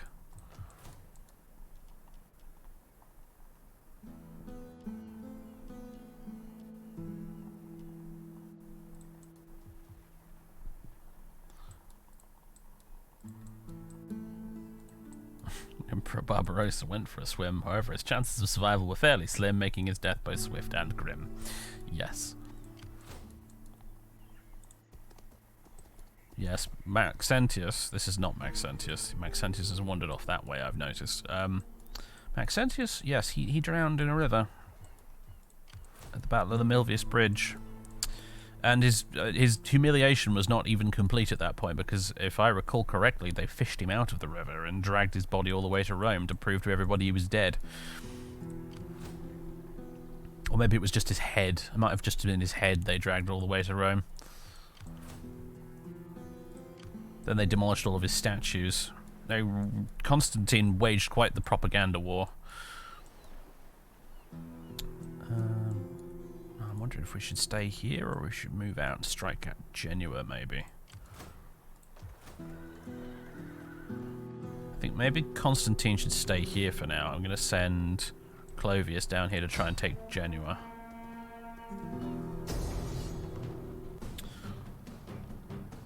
This should be fairly straightforward.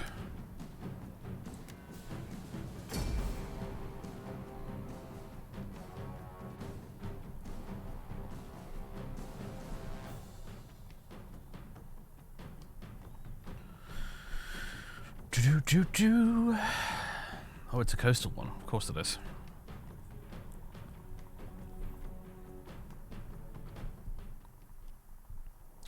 Let's go ahead and attack. And then the victory is basically a foregone conclusion here, but I don't mind fighting the battle anyway, because it's an excuse to watch all these pretty units in action and enjoy the spectacle. Because Total War, if nothing else, is definitely about spectacle as much as it is anything else. So, Swords fall us! Warriors ready! We await orders! This does arguably represent yet another opportunity to try and get Clovius killed. Let's put him up at the front.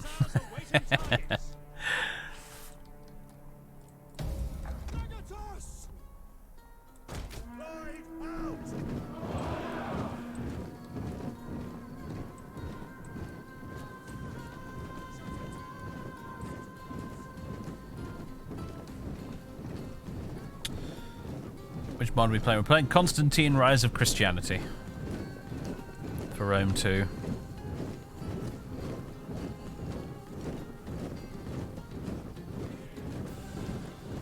Like Tywin put Tyrion in the van. Yeah! Kinda like that, I guess.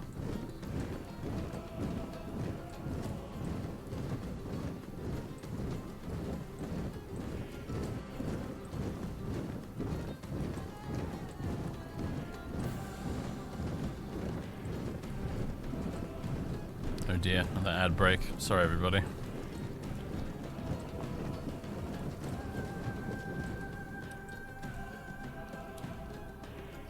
Hello there, chaps. Oh, a big line of spearmen in a shield wall formation. Be a awful shame if my general were to charge straight into that head first.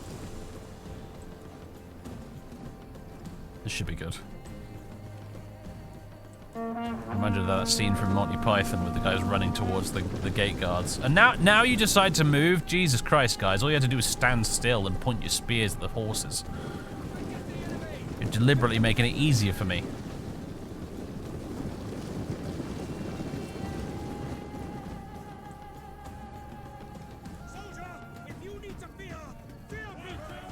Here they come. And you guys are standing sideways. Why does the universe insist on letting Clovius live?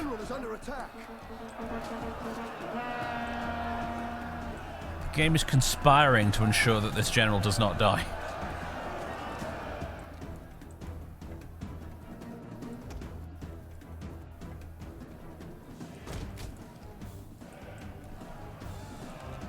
Maybe this time they'll get him though. Losing decisively, so, you know, there's hope.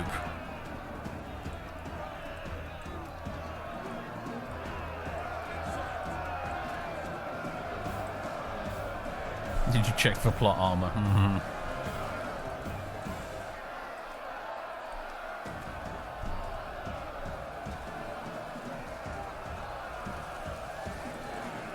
Get a lot of, what is that, javelins you're chucking over it there? Yeah.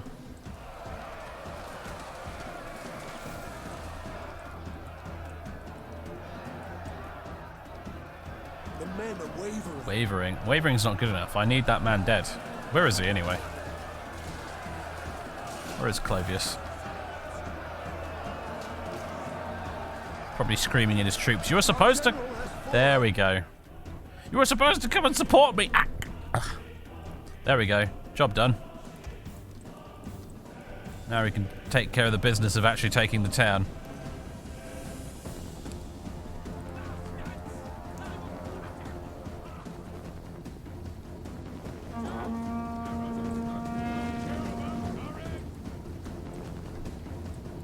Oh no, what a shame, yes. What a shame.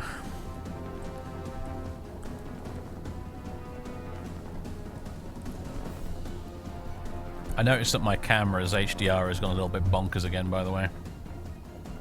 That's a consequence of doing these later evening streams, isn't it?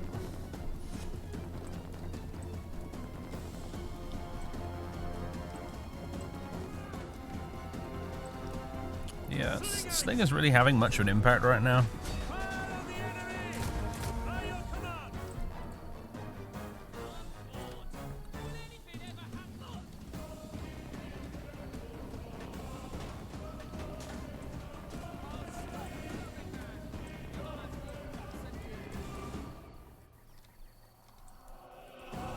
I feel like missile units in this mod are either incredibly ineffective or super effective. It's hard to judge at the moment how that kind of works sometimes.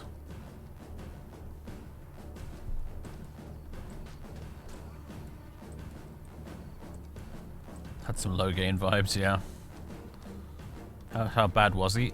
So this General Clovius he's part of a political faction that has one of their traits is thirst for power. So no matter what you do, they hate you.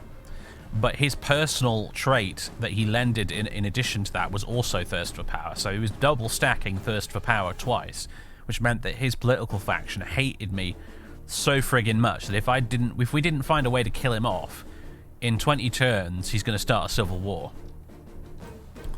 So it might still happen, to be honest with you, but at least we've gotten rid of him, and hopefully he'll be replaced by someone who's less completely unreasonable.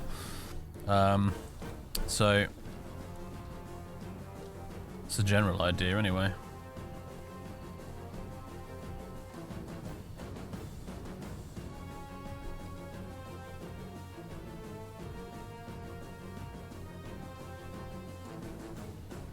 Alright, at the trot, boys. Let the slingers do their slinging thing. One of our units has used all its ammunition.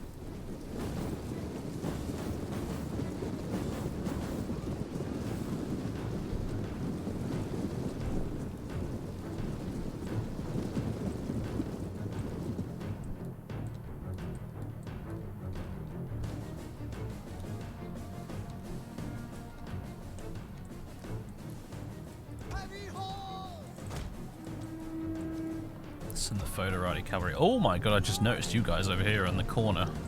Hello.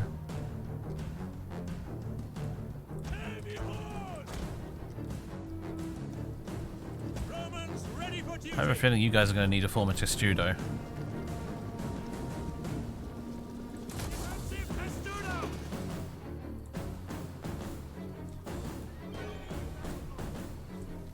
You're going to get missiles pelted at you pretty soon, I think.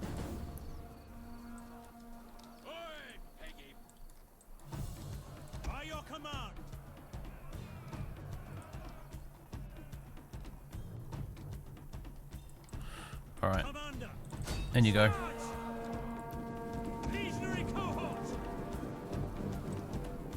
Oh boy, they're bringing everybody over here.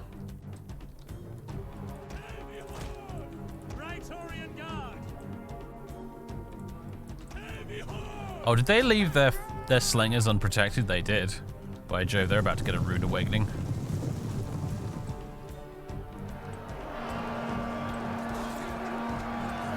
Meat grinders beginning over here. Legionary cohort. Brave Romans to a man. Orders. Eagle cohort. Yes, Commander. Oh, that's the Eagle cohort I've sent in there. Jolly good. Not sure that was necessarily a great idea, but it's been done now. Eagle cohort. Break the lines.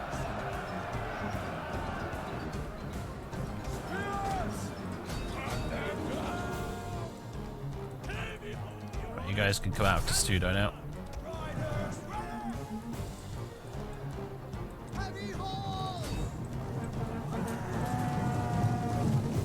The battle is turning in our favor. Apparently you guys are having some difficulty chasing the enemy through these streets.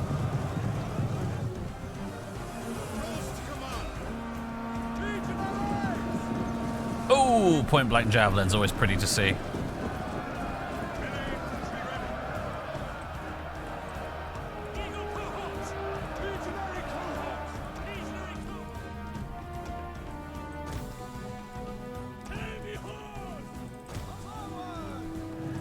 Did you guys go to the dock over there and take that position?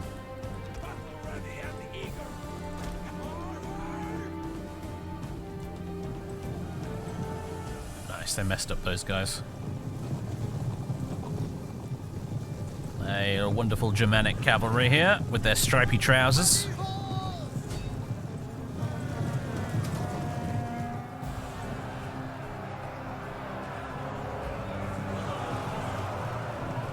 I've seen better cavalry charges, but I've also seen worse. Most of the worst ones were in Medieval 2, I have to admit. I don't know if any of you guys remember our Medieval 2 Divide and Conquer streams, where my cavalry would sort of gently trot into the enemy. Actually, sorry, it wasn't Divide and Conquer, was it? It was the Elder Scrolls mod, where my cavalry just point blank refused to charge.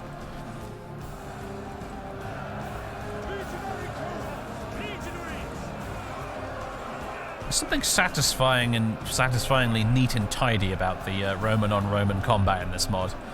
Everybody's formed up into nice, neat ranks. It's quite pleasing to look at.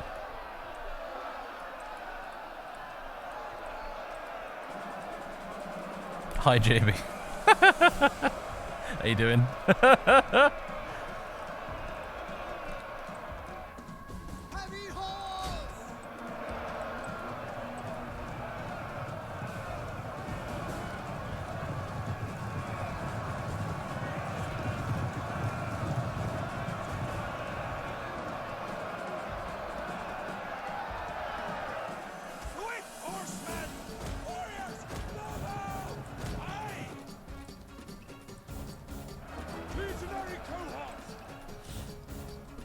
This might be one of those mods where, oh, hello.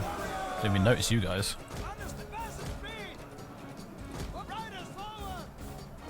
No, get out of there, guys. This might be one of those mods where you want to actually start rotating your infantry in and out of combat. I remember that being a thing in Roma Surrectum back in the day for Rome Total War 1.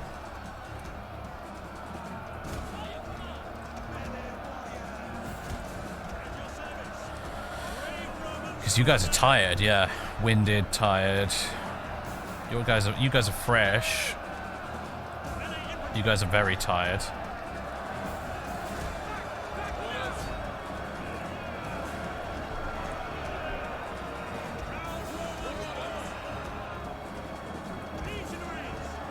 You guys are very tired. Let's see if we can...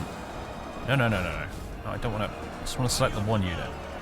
Bring them back out. Send them in.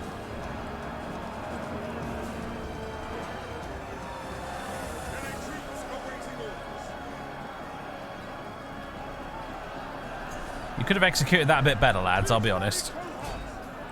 But that charge has actually made them waver. Interesting.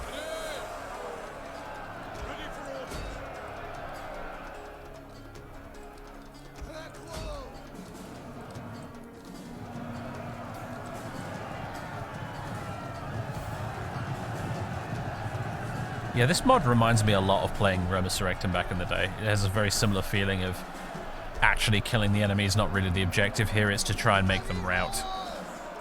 Which is always kind of the case in Total War anyway, but a lot of the time you can just murder the enemy with masses of missile fire or lots of heavy cavalry charges, but with this mod it's really like, you've got to grind them down and try and make them break.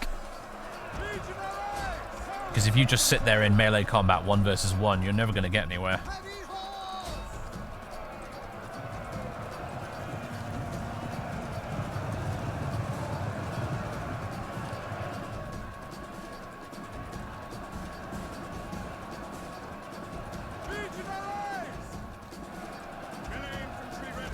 You guys are fresh, right? Right, you can go in. You guys are very tired. You can fall back out, and we'll bring up you.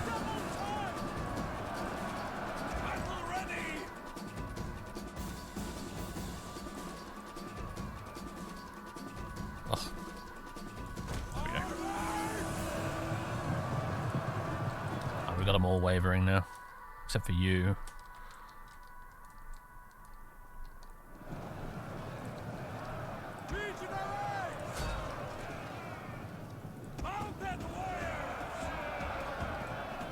Oh, they've stopped wavering.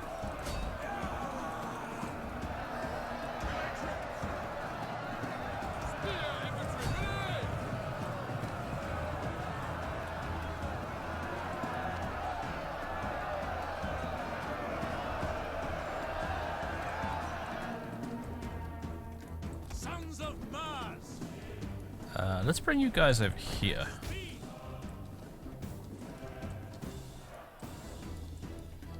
Oh, yeah, they're wavering. They're about to be auto-broken, I think. There it is, yeah. Victory. We won! We did it!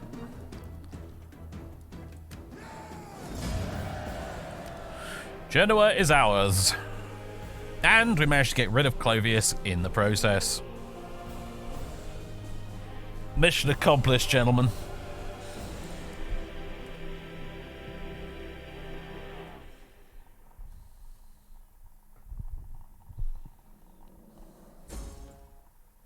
A noble death, yes.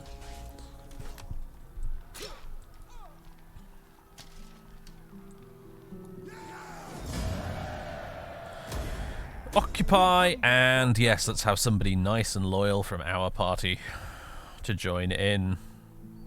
Imperial family. House of Aurelia, Imperial family, House of Aurelia. Julius Constantius. Yeah, you'll do. We don't even have to pay to get you in there. There we go. Constantius, you are now in charge of Legio 22 Primigenia. No recruitment options, sadly, but hey. Although, tell you what, have some of those unique Britain mercenary spearmen dudes, because they're unique to you and you might as well have them, I suppose. And yeah, we're going to need to build a church, aren't we? Churches for days. We've got a whole population to convert.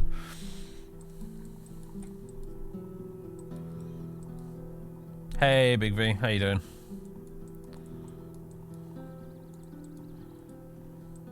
In hoc signo vincis, yes. but the sign in which you shall conquer is just the Variax logo.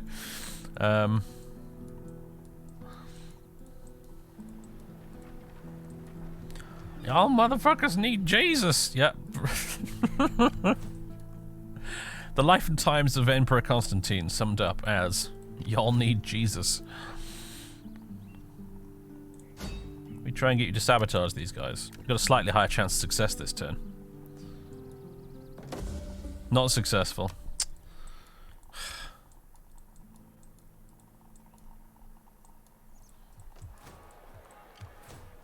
Apparently many men think about Rome, the Roman Empire daily. I mean, I know I do, but then yeah, it's different for me because I have a YouTube series I'm working on that involves the Roman Empire, so it's sort of like, nah. Of course I'm thinking about them fairly often, but I think it's just one of those things, though. You know, it's like how women think about murder quite a lot, and crime and stuff like that. Blokes think about the Romans a lot. It's just one of those things.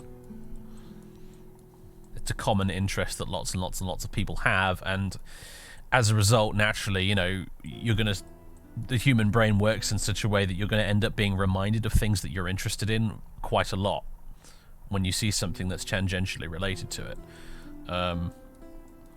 which helps create this perception that all men think about the Roman Empire all the time. They don't really, but it's just like it's something that a lot of blokes are quite interested in on some level, even if it's literally just, you know, they enjoyed learning about it in school. Right.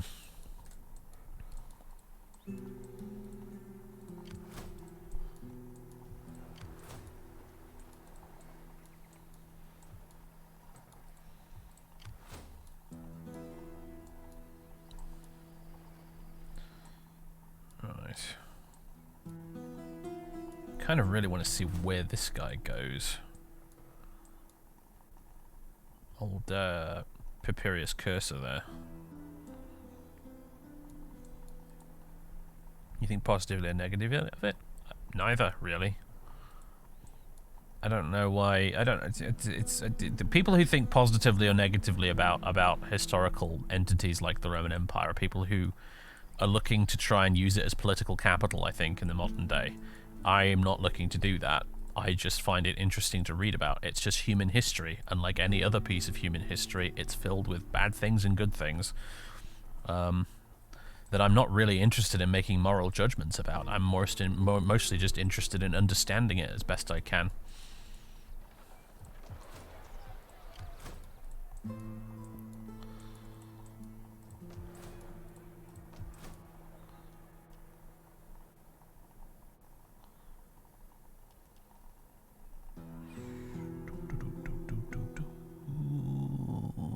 Do I want to upgrade some of these? I don't have a lot of money left, do I? This turn. I could upgrade a village if I wanted to, I suppose. Yeah, fuck it, why not? Let's upgrade Colonia Agrippina.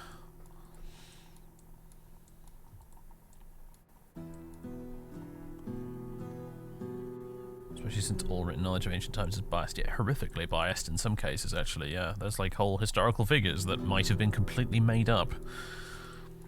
That we kind of have no real way of telling whether or not they were really real.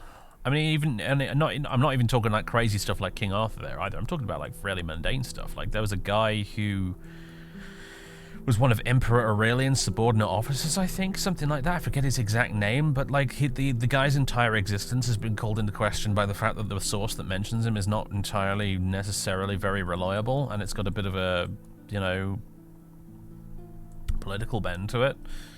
So it's not entirely sure if the dude mentioned in this historical source actually really existed, or if he was just something, a guy that the author was just making the fuck up.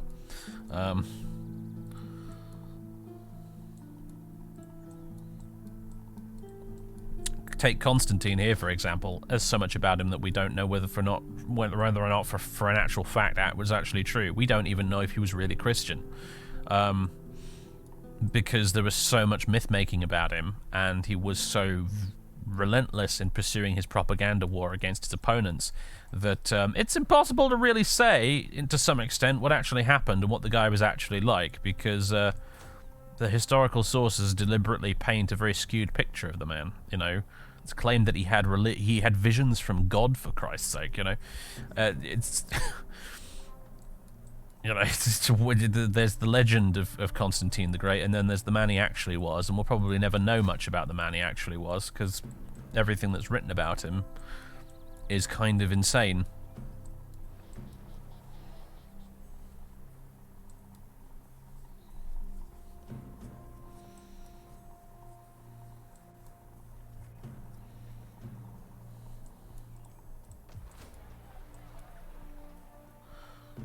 I guess it's also a symbol of masculinity to men. I mean, I guess to some very misguided men it could be, but I think if you're looking at the Roman Empire and thinking, oh yeah, so masculine, you've got your wires so thoroughly crossed there, my man. The Romans' concept of masculinity was a very strange and different one to ours. They thought wearing trousers was feminine. I mean, like, okay, I mean, if you want to go walking around out there in a tunic and no trousers on, then fair enough, I suppose. But I imagine that's not what a lot of you have in mind when you're thinking about masculinity these days. You know, running around showing off your big bare shaven legs to everybody. Based and skirt pilled, yeah.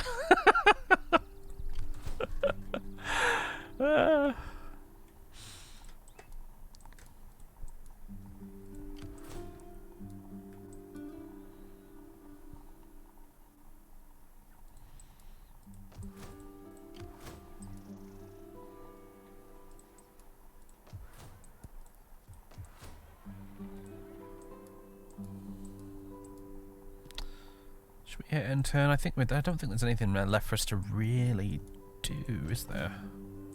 I think we're basically good. Oh, I forgot to move him.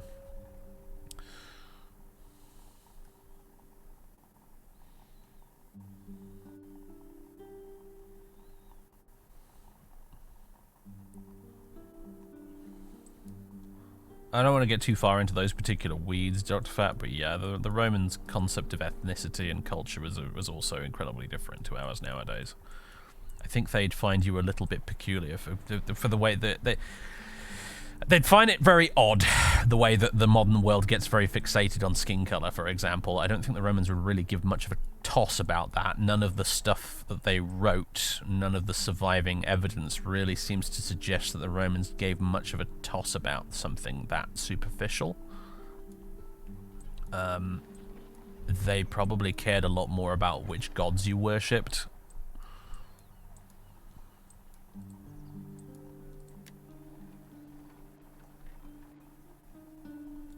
You know, especially when you get towards the later period of the empire, you know, your origin became less and less important.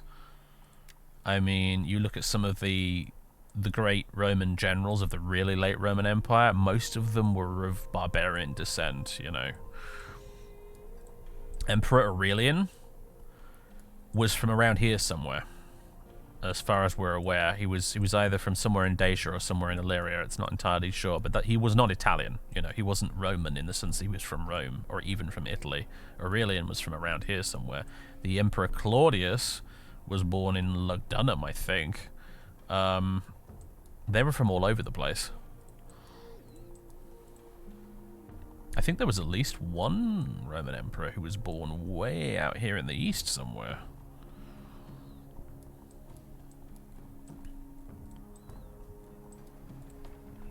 And it wasn't the fact that he had a different skin color that the Romans really objected to. It was more the fact that he actually worshipped Eastern gods instead of Roman ones, and that got everybody really pissed off.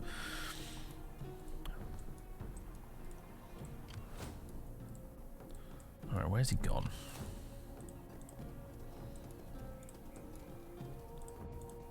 Okay, he's outside Patavium and he's fortified. Interesting. Okay. That is... that's Maxentius himself. Ooh, where's the other stack gone? I hope they're not waiting in ambush somewhere. That would be bad.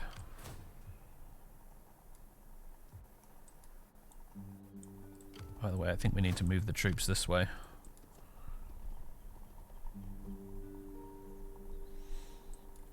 One of my favorite little stupid historical tidbits of trivia, by the way, for example, is the, you know how like blue is the color of boys and girls, pink is the color of girls, right? Traditionally in our culture, that really was not the case for a very long time. That's actually a relatively recent invention. It used to be the case that pink was for boys and blue was for girls. And if one were to speculate why that might be the case, I would say it's probably because blue is associated with the Virgin Mary.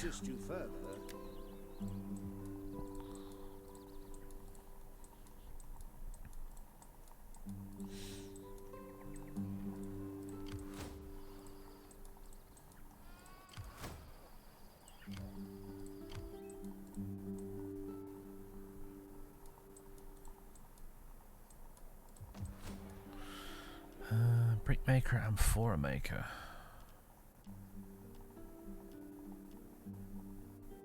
Let's have a brickmaker. Is this done yet? Ah, yes. The town with the funny name. Field of Mars is done. We could upgrade it as well. Basic barracks. However, we can recruit some stuff now. In fact, you know what? That brickmaker I ordered? Forget it. Need the money for other stuff. Specifically for recruiting units over here.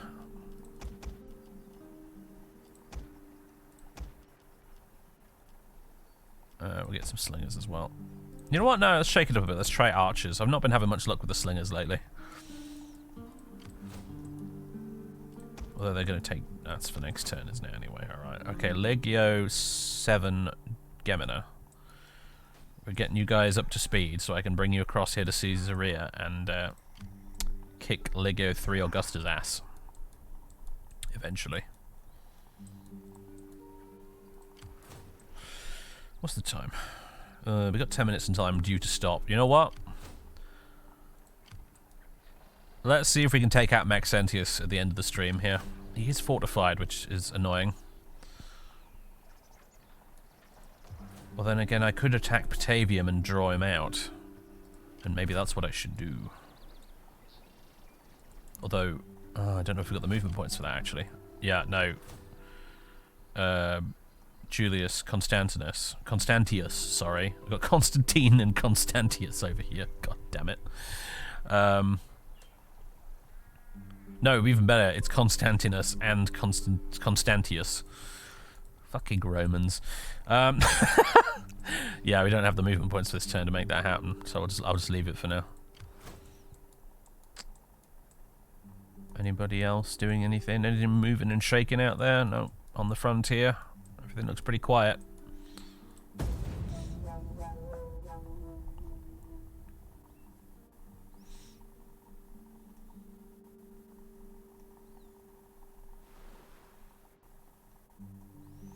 In the 1920s, some groups described pink as a masculine colour. However, stores found that people were increasingly choosing to buy pink for girls and blue for boys. By about 1950, a huge advertising campaign by several advertising agencies pushed pink as an exclusively feminine colour. The change came very quickly at that point. There you go.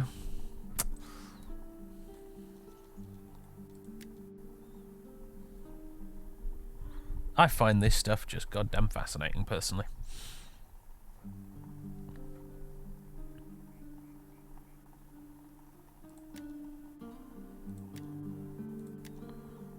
Okay.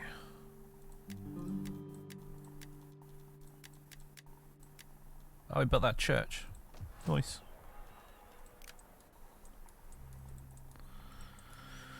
Where was that, up here? In Octodurus? Yes, it was. Ooh, public order here is looking a bit ropey, isn't it? Let's get a cenacle of the Virgin Mary. And on top of that, you grumpy bastard. Let's make you do organized games.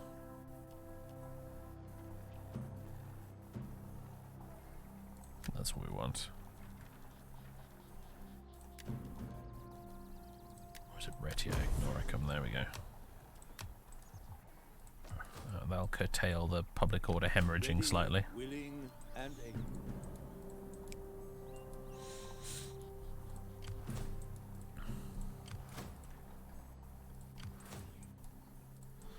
Alright, let's do this. Let's bring up Constantius.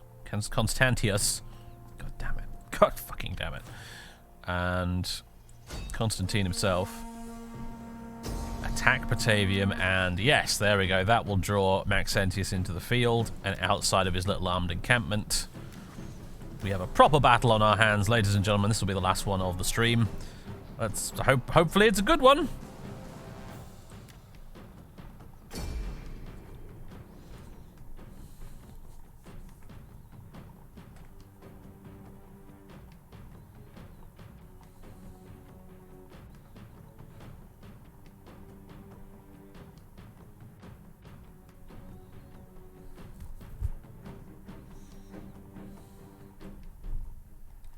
Fog, great, no thank you. Rain, don't want that either really. Dry, there we go. That's a much larger town than before. Apparently our reinforcements are coming on from this edge, so I'm going to redeploy the entire army over here, I think.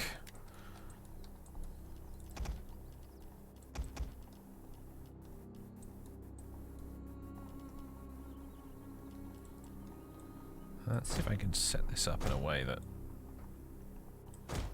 will kind of work. Vaguely historically, kind of speaking. Yes, Commander! With the spear guys at the front, rather than on the flanks.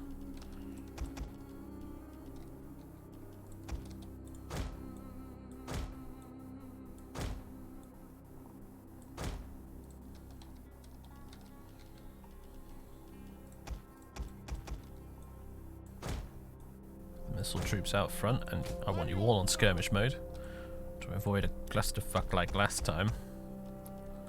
Cavalry can hang out at the back for now. Horse archers over here. Constantine himself can chill out right about there.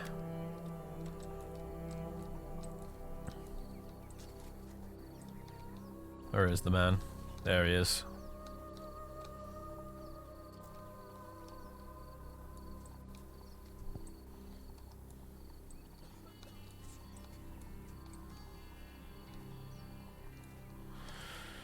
Start battle. I am not known. Here come the reinforcements. Run now, and I will spare your lives.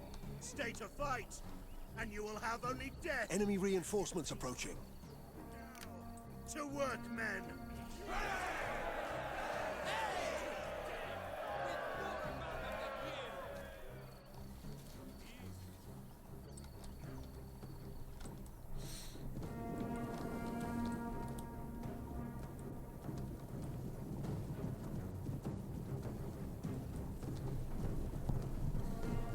don't know what... the chat has gone off on several different weird tangents now. I've completely lost track of what any of them are talking about. In the meantime, though... Legionary cohort! We await your command.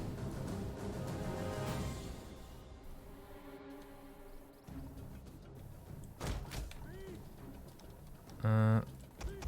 cohort! Okay. Grab you guys. Are there any more spearmen, or is that it? I feel like we had an extra unit of spearmen in that army somewhere.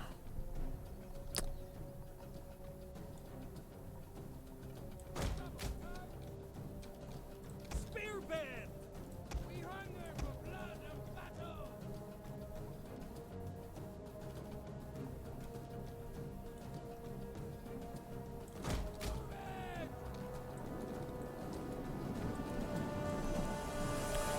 Where are the rest of the cav? Let's grab you guys. Commander, at your service. Have you line up at the back there? Advance! I'm gonna try and figure out who we're missing. Legionary cohorts! You guys.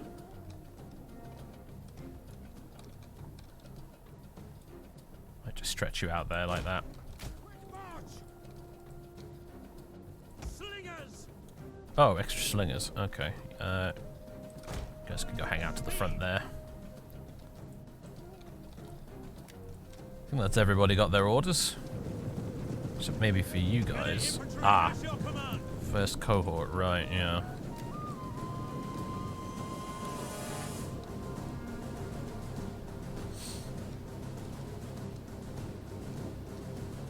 Let's put you over here.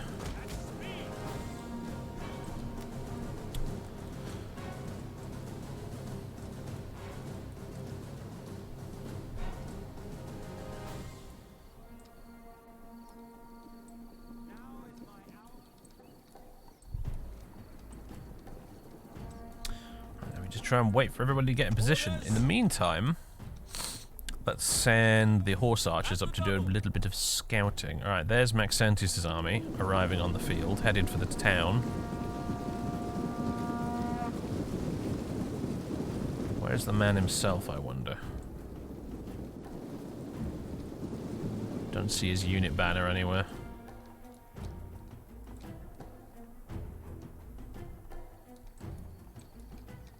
War swords, men! And pray to This could be a bit of a meat grinder, this one, honestly.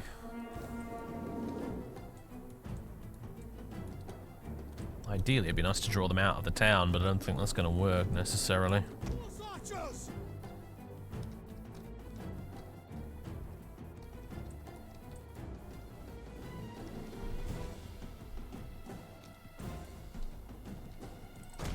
Let's get you guys over here and you can harass these guys as they try and make their way towards the town.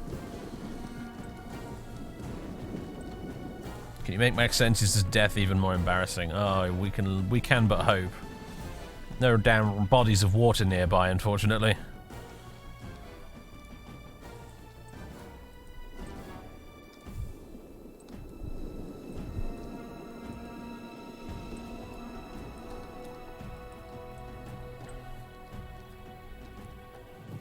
Missile cavalry ready!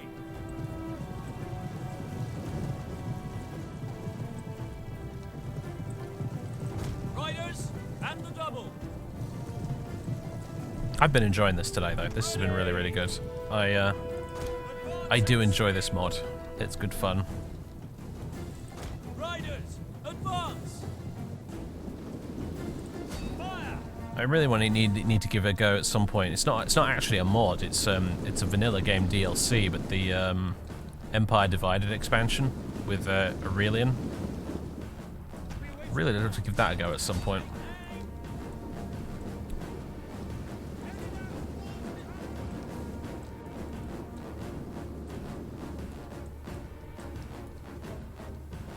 Guess still marching away, huh?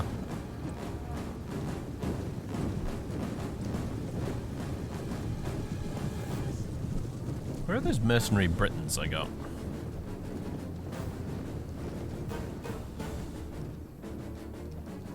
There they are. Hello, boys, you woad-painted lunatics. How do?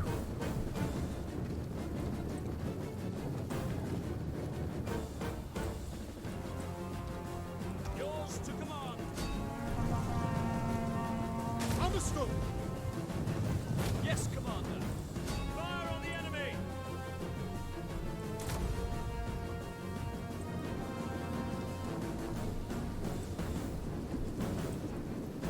Fire.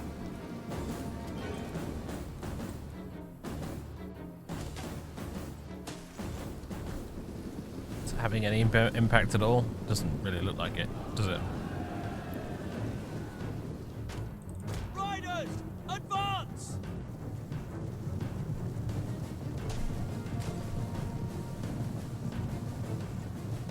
Flaming shot. What does flaming shot do?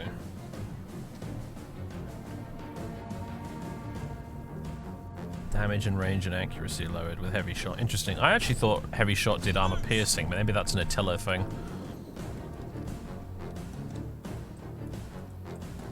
Everybody's finally nearly in position over here. Heavy horse!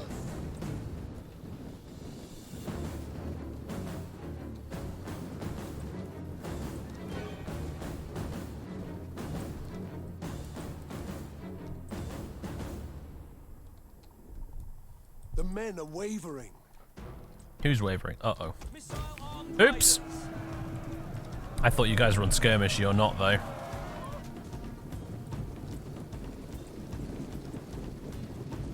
Interesting that they do still shoot their bows while running away. Strength and honor. Ah, they've rallied. Fantastic. Well done, boys. Now. We await your command. Take aim.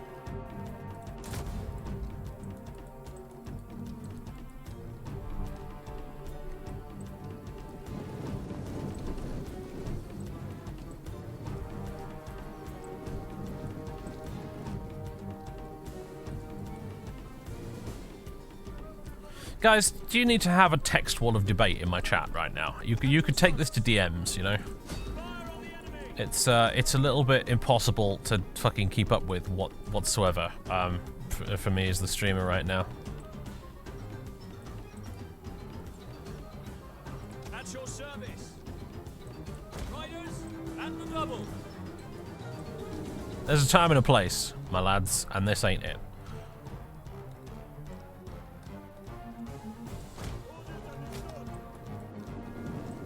Oh, that's a fucking army, look at that. The unit sizes in this mod are gigantic, aren't they? I'm just sort of noticing that, really. Like 320 guys in that big block of troops there. That's much larger units that you get in DEI. Or in any of the other mods we've tried, actually. We await your command.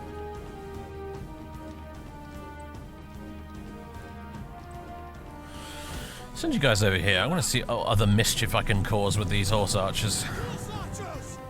Forward.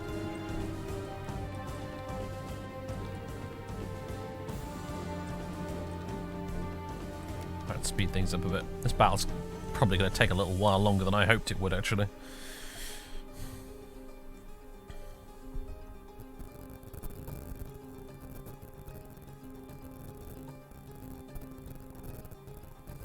Just checking my phone notifications while we wait for the men to get into position. Oh dear. 90% new YouTube videos on my feed. That's all it is. Oh my god. Well, I should have been paying attention to that apparently, shouldn't I?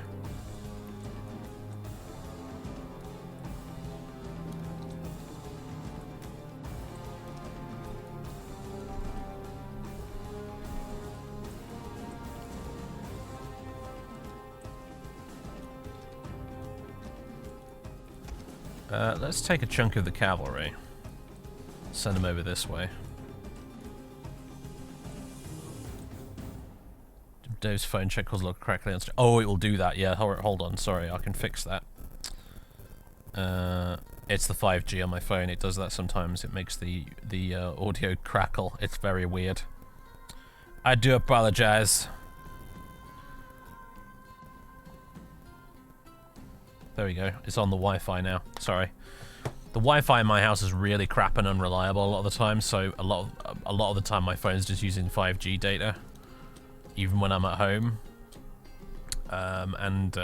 It's fine in here, actually. The Wi-Fi reception in this room is perfectly fine. But I forgot to turn it back on when I started streaming. Oops. Sorry about that.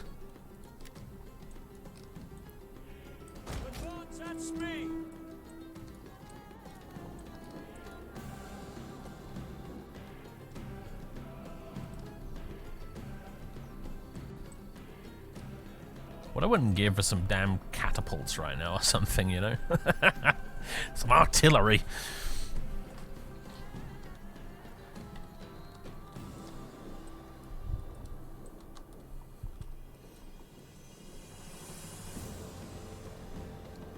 I saw someone in the chat mentioning the battle map size. I love how big the battle maps are in this game. I don't know why they decided it'd be a good idea to shrink the battle maps down to about the size of this town in Total War Warhammer, but they did, and I dislike it immensely. Melee cavalry. Looks like they got the approaches pretty well covered. I mean, they've certainly got enough units for it, haven't they? Trying to take on Maxentius and his little fort might have arguably been easier than this, but it's going to be an epic battle, whatever happens, I suppose, at least. Orders, Commander. Ready and waiting.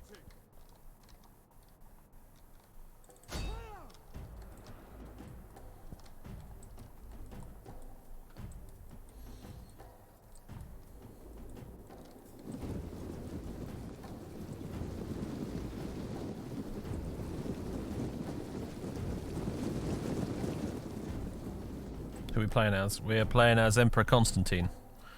And that over there is Emperor Maxentius.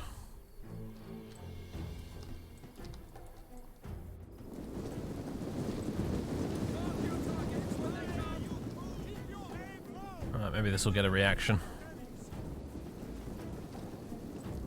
Missile infantry ready. Understood. Yes, Commander.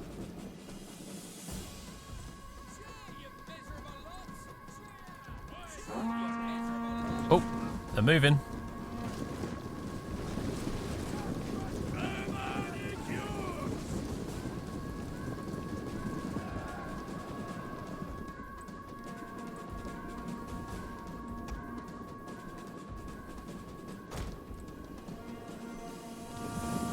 And they're not coming any further out. Interesting. They are getting pelted though. Oh yeah. That's what I like to see. Bad time to turn around, boys. Apparently in Pharaoh, they've added the ability to make it so a unit backsteps away from the enemy while still facing towards them, which is something I've wanted to be able to do in Total War for ages.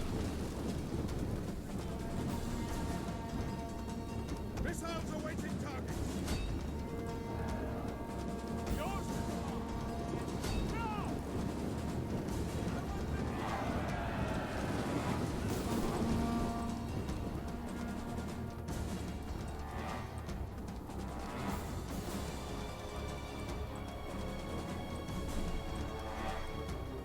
Yeah, JB, if you need to crack some heads together, my man, feel free to do so.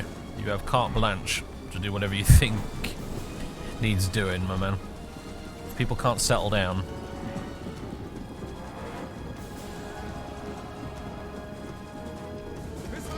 Whoop, whoop. Back it up, boys.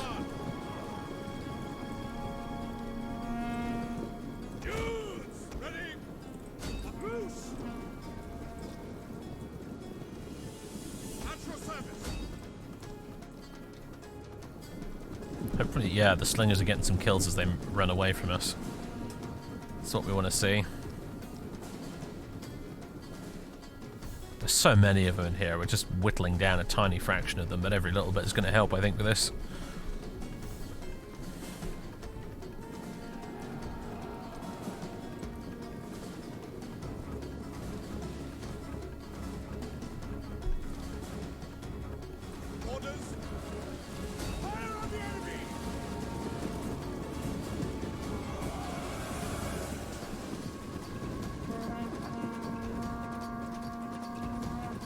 Yeah, that's right. Turn around.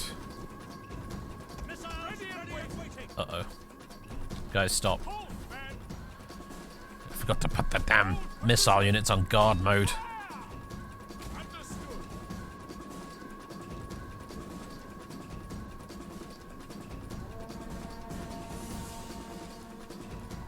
Ready for orders.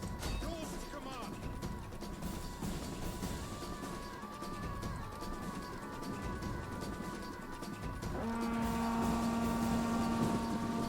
Yeah, that's right. Move towards us. And turn away. Haha. Now you're going to get pelted. Sitting commander. As you command. Let us make a Javelin man! Now!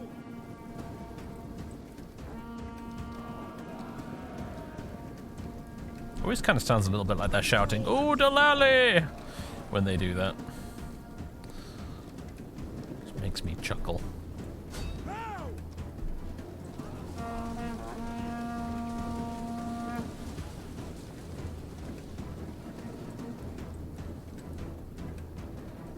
Your orders. Loose!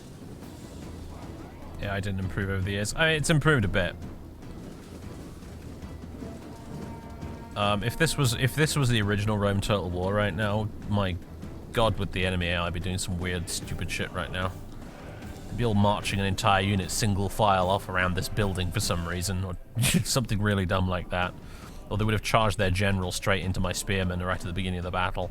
Like, I know Total War AI has never been particularly smart, but it has definitely improved a bit over the years. Used all its ammunition. Orders understood. Now! Missile infantry at your command. These guys are facing the wrong direction, and they're going to hopefully pay for it.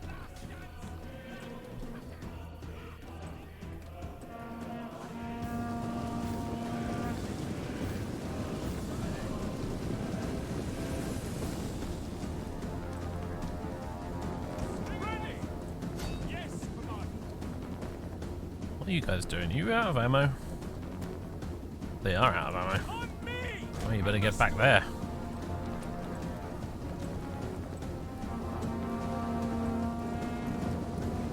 Well, we're whittling them down a bit. We're tiring them out. This is all good stuff.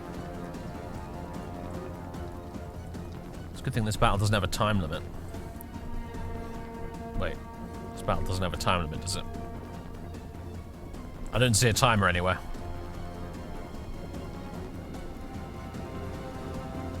One of our units has used all its ammunition.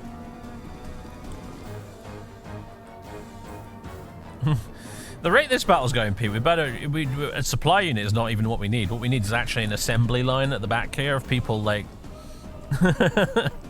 collecting rocks for the slingers to throw.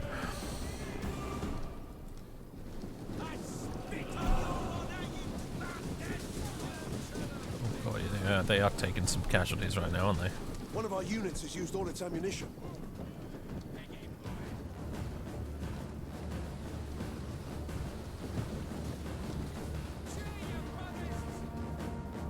Javelin man! Missile infantry ready. One of our units has used all its ammunition. Oh boy. You guys aren't charging, are you? Right, get back there. If you're out of ammo, I don't want you up there.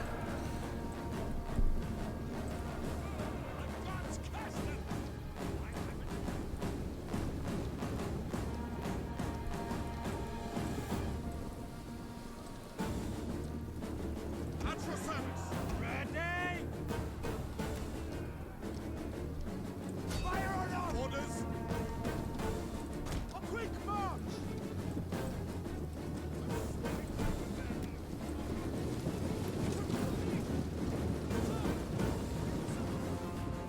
Slingers! How are the rest of the slingers doing? Orders!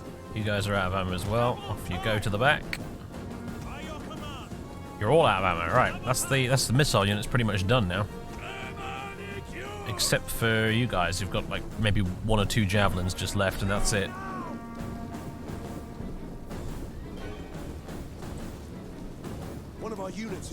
its ammunition. Right, that's it. You're done. Get running! Well, that was pretty productive, I would say. That's a lot of dead guys down there. Hoplites on a bridge in Rome 1. Oh god, yeah, tell me about it.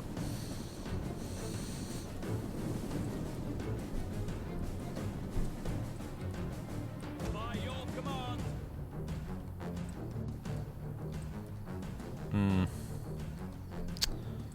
There's not much we can get done over here with the cavalry, is there, other than just distract the enemy a little bit. A frontal charge into that lot is not going to end very well. Quickly now.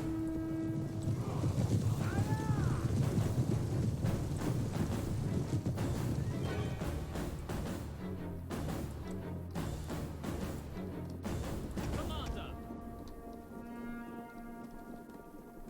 By your command.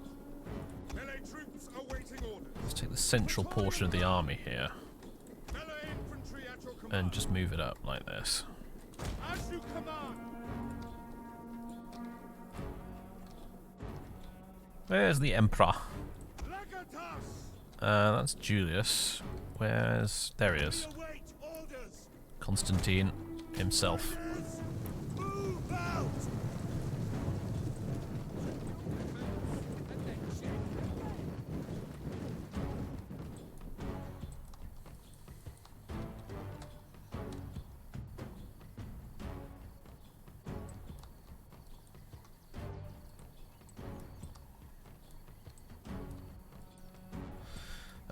I'm getting really sick of the people in chat at the moment, I'm gonna be honest with you. In fact, you know what?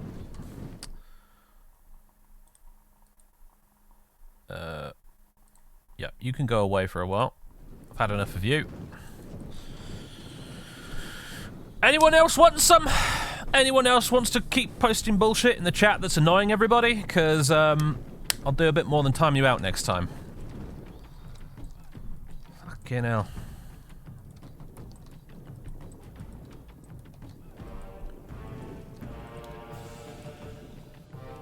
Legatus. Spear infantry at your command. Quick march. Sons of Mars. At speed. Ready and waiting. At the double. Yeah, you're next on the chopping block, computer, if you don't behave yourself, mate.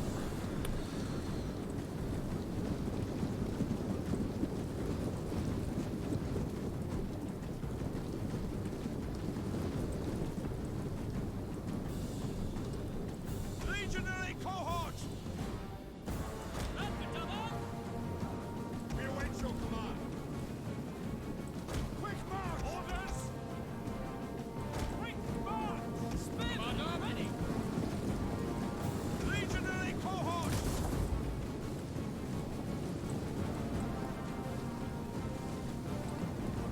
We await your command. Melee troops awaiting orders. You guys form a shield wall as well, actually. Advance at speed! Legionary cohort! At speed! You form a little sort of fairly close-knit formation and just march your way up there. Pound Romans all! Commander! At speed! They coming at us? Romans ready for duty! Melee infantry! I can't make the mines up. Ready! You guys want to throw some javelins out there at them and do your little charge attack? That would be nice. Or you're not going to do that because you're in shield wall. Pound Romans all!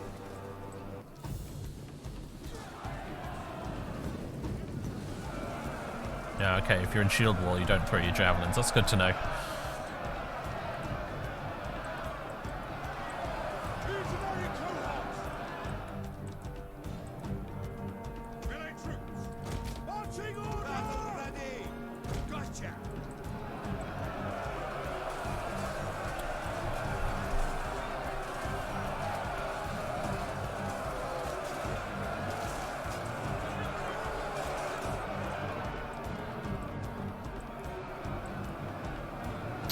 Those annoying missile guys at the back there. There's no way to get at them. The AI has managed to protect them very securely from basically every side. It's going to be a pain to deal with. You know what we can do, though, I suppose? Form Testudo!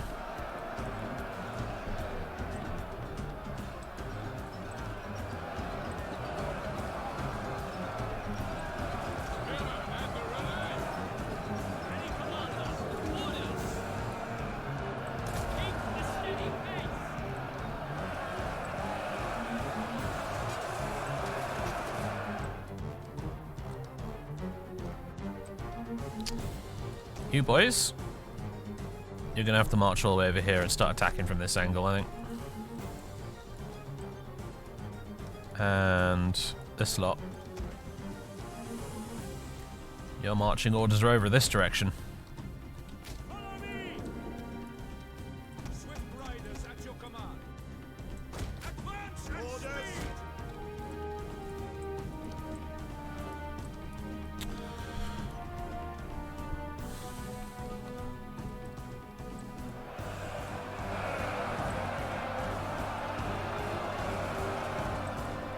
Surprisingly, the non-subbed one was the one banned. It wasn't banned, it was timed out, and also it was the one that made the message that irritated me in the first place.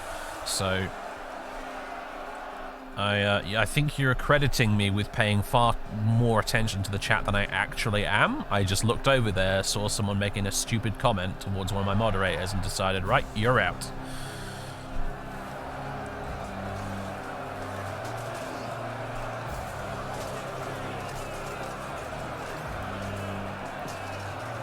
What the fuck is levitated over there? Or is he just standing on top of a barricade or something? I think he was just standing on something, isn't he?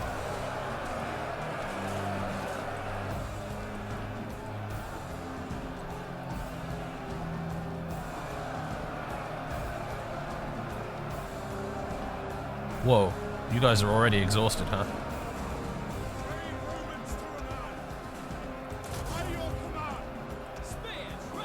I guess that steady thing really takes it out of him. Holy crap.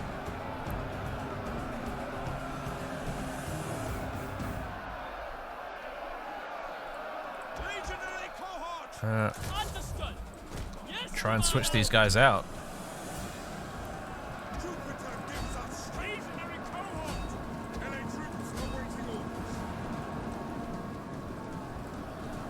Because an exhausted unit's not going to be doing much good up there, frankly.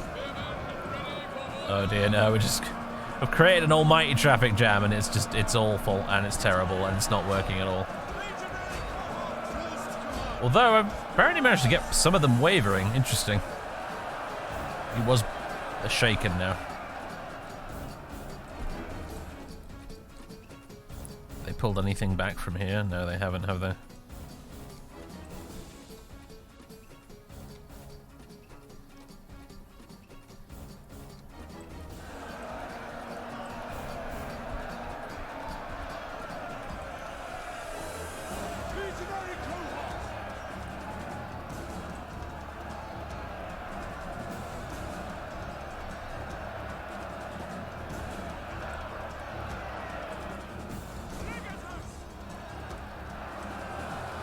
Well, this is going to go on for quite a while, isn't it? My god. Did we manage to get them surrounded over here? We did.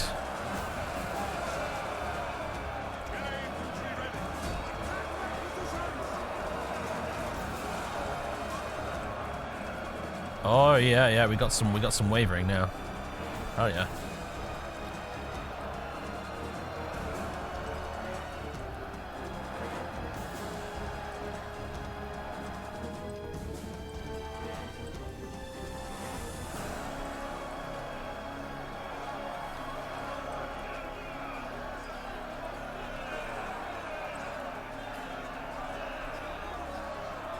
Nothing more morale destroying than gridlock traffic. Mm-hmm.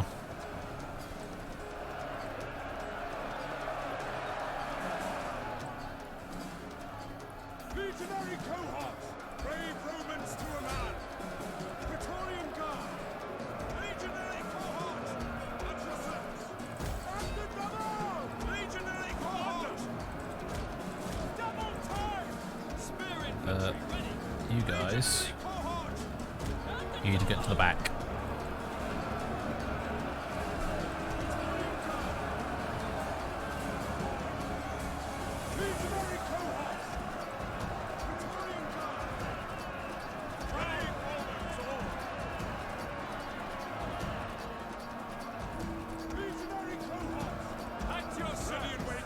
You're winded.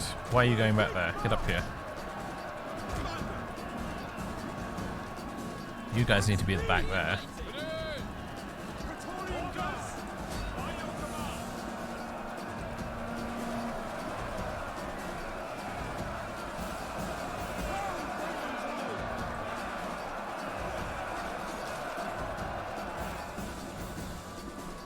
It's a proper meat grinder, all right.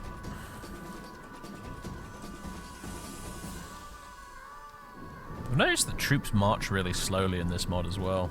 Like, they are just moving at an absolute snail's pace. I guess it's all heavy infantry, so I guess in a way it makes sense, but still.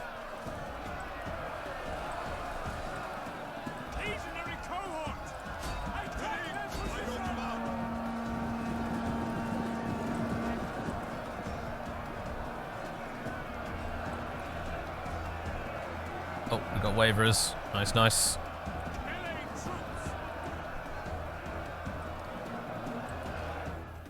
You reckon they move? I mean, they're not really going through anything right now. They're just walking through an open field. I like this guy, though. This guy's just, he's completely lost the rest of his unit, and he's just sort of like, yep, I'm in charge now. I'm leading these Romans. Some of his other boys over here as well. Ooh, hello. I've just noticed there's actually a street running up this way we could use, potentially. Although there's still even more heavy infantry just waiting for us at the end of it. Ooh, they're sending in the cavalry. That's interesting. That's a curious life choice.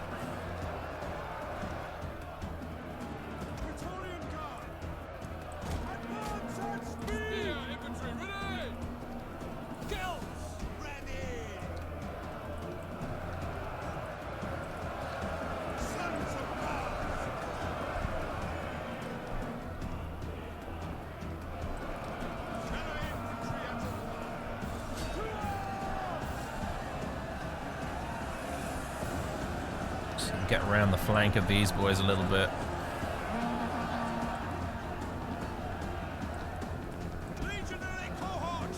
You're pelting arrow. No, not shield wall. What am I looking for here? Defensive testudo. There we go. I just noticed these guys are getting pelted at repeatedly. That should help a little bit, hopefully.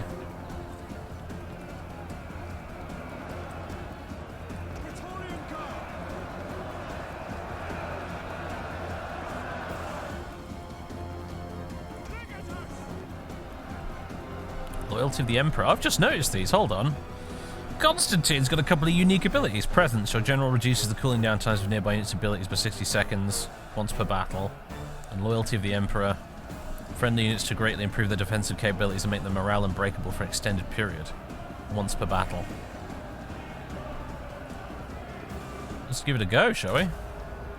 There you go. Unique ability. I just noticed that.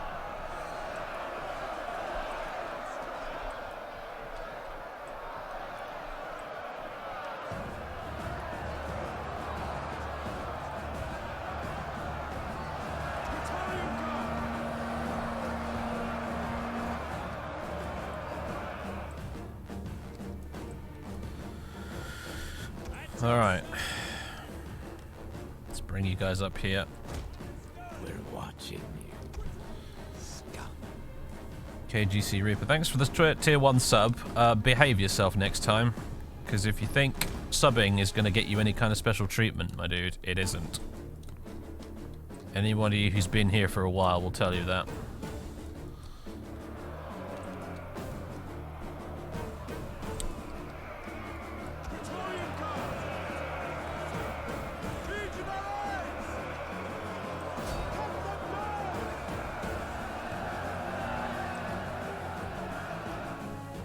Are they still chucking spears at this poor unit over here? They are.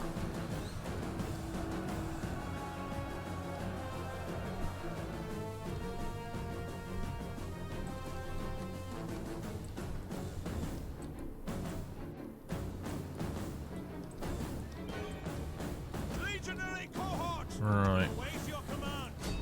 Legionary cohort! Romans, ready for duty! By your command! Ready for You guys want to move a bit quicker? Jesus Christ, come on. spearmen, ready for orders! Orders! Praetorian Guard! Eagle cohort, commander! Quick march, ready! Ready and waiting! Maybe we can create a bit of room here for the cavalry to maneuver. Ready for orders! Forward! Many troops awaiting orders! Praetorian Guard! Advance at speed! How things going over here? Still just grinding away, huh? Pretty much. Orders! Though you guys are fresh again at this point, so we could send you up this side. Double time! Ready for orders!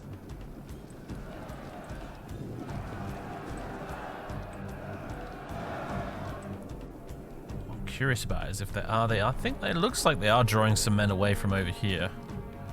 Sons of Mars! That's something at least. Yours to command!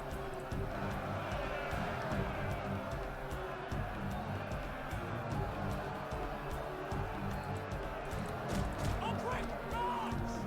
See if we can push through over there. Infantry! Brave Romans to a man! You guys move out the way. Await your command! And let's see if the cavalry can make an impact here a little bit. Advance!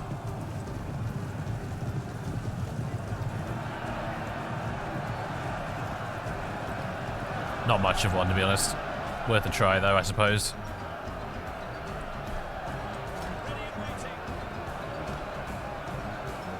Legionary cohort! Eagle cohort! Praetorian cohort! Orders! Legionary cohort! Yours to command! Great charge!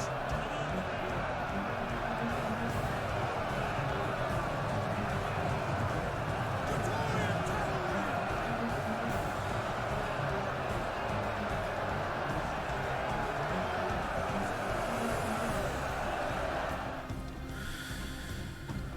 Legionary cohort! By your command! Right. Spear infantry at your Praetorian Guard!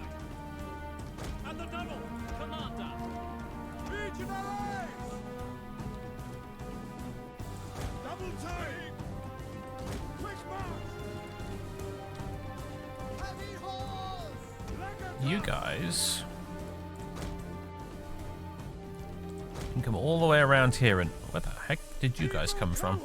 Why do I have a random eagle cohort over here? I guess I must have forgotten to move them at the very beginning in the deployment phase. Oops. Well, we've got a sneaky eagle cohort that's right at the edge of town at the opposite end of the map, and I totally didn't notice that. Oops. Praetorian cavalry! Orders ready! Ready and waiting! Praetorian cavalry!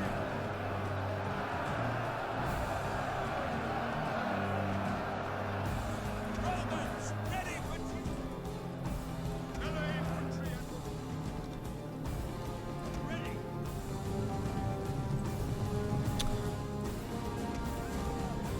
Bring up these Legio Hastati up here, because they've got some cavalry headed our way right now. Praetorian Guard! Cavalry counter-tactics. Get sorted!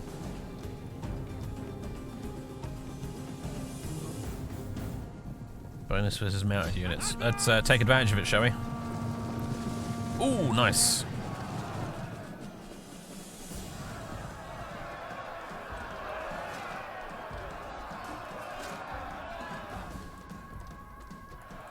Your orders! Praetorian cavalry! To fire!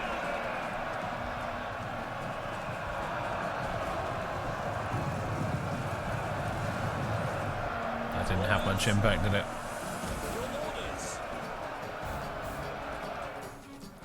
Our general is under attack. Hey. How very dare.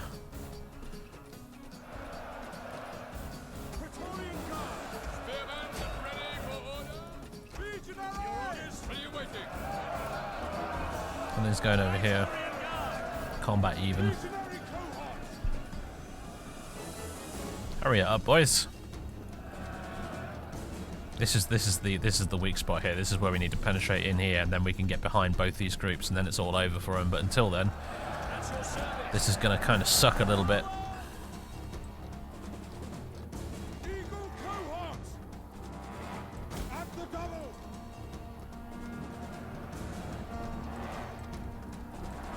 Commander. Ready for orders. Brave Romans to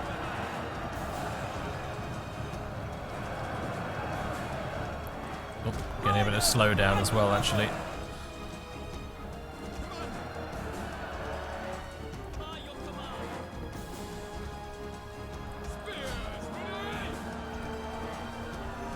Come on, Spearman, get in there and kill those cavalrymen, for goodness sake.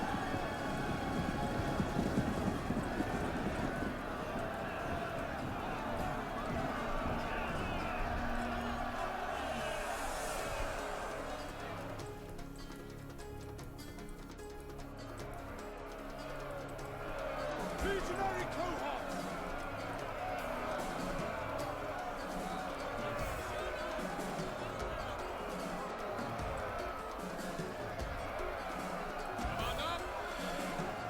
Come on. I'm just waiting for somebody to die. It's 137. 136, finally, somebody died. Bloody hell. This is giving me very definite flashbacks to like Rome 1 sieges, because this is a Rome 1 siege right here. Big time. Our men flee the field of Okay, he's fleeing. Oh dear, that's not good.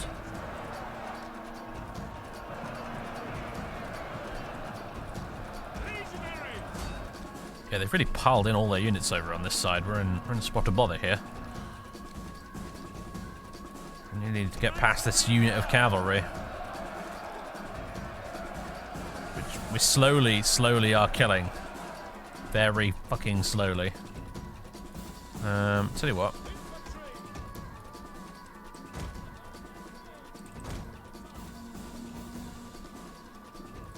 You guys go that way.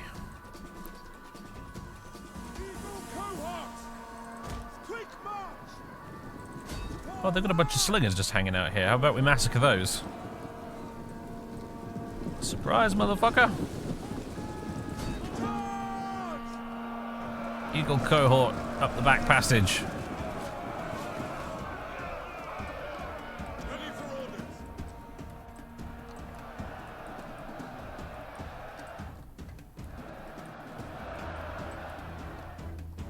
See you, Scudmore. Melee infantry. Troop attack gives us strength. Break the lines.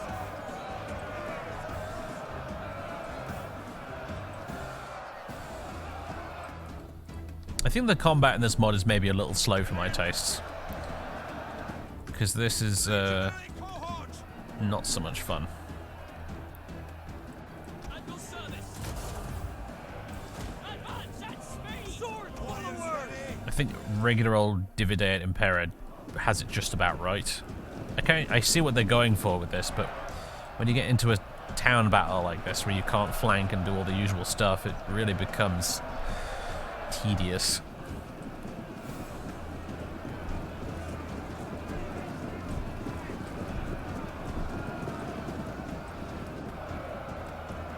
Legionary cohort. However, we've got a gap round the side here we can exploit finally, so there's that. Fearless warriors. Get running. Legionary cohort. At the double. Advance. Hello, light skirmisher troops. How you doing?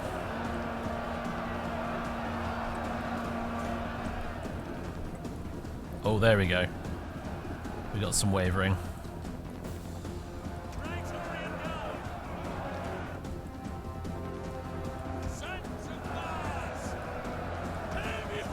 well, no. Some of the enemies are broken through here. What are they doing? Let's deal with them, shall we?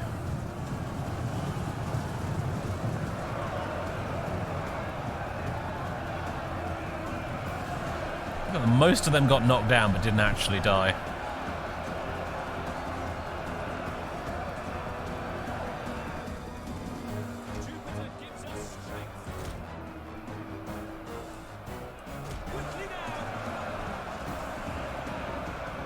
Yeah, I'm now totally swarmed by cavalry and out of formation though, so that's that.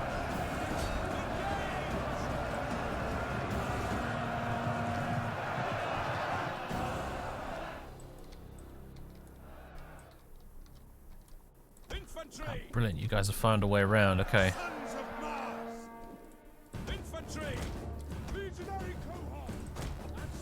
Is that their gen? Is that Maxentius? That's fucking Maxentius, isn't it?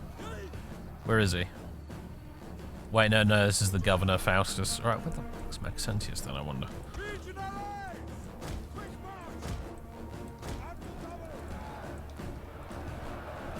Good, we got some wavering over here.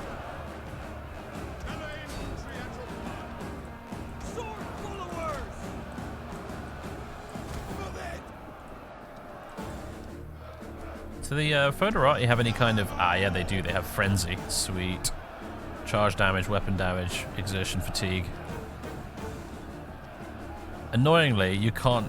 This is not a street we can actually walk our troops down. Otherwise, that would have been perfect.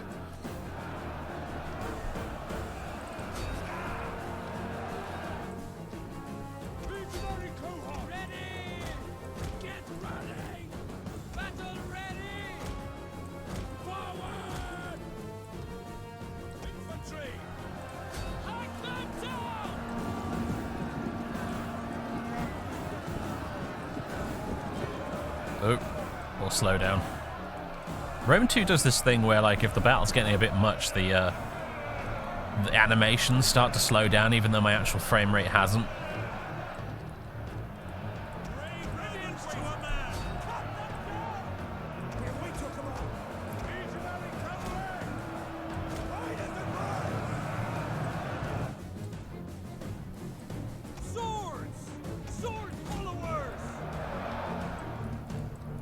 Slowly managed to hack our way through all of these guys up here. We've got 3 units left, and I think at least one of these is just a unit of skirmishers, yeah.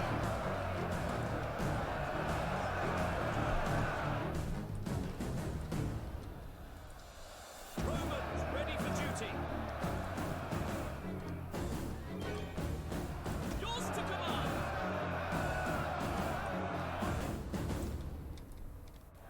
Spear band.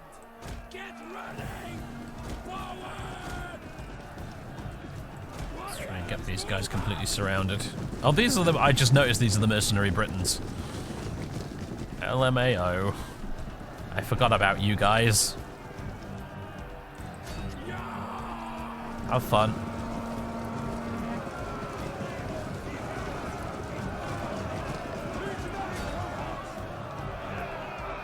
They're trying to run away? What are they doing?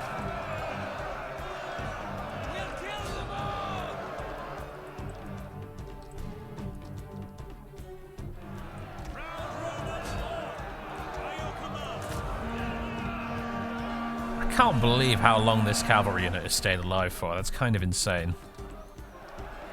Allied troops awaiting orders. Praetorian Guard.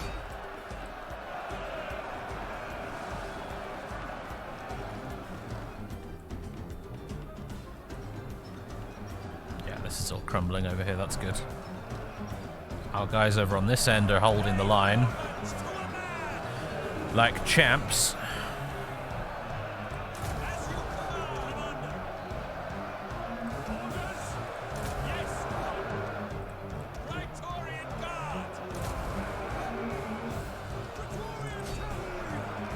If you can get a little charge into them there.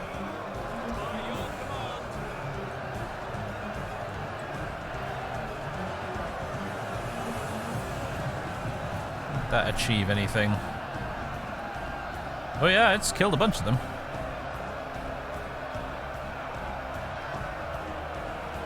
Nice. Do that a few more times. fact, I'm noticing a bit of a gap we can exploit here as well.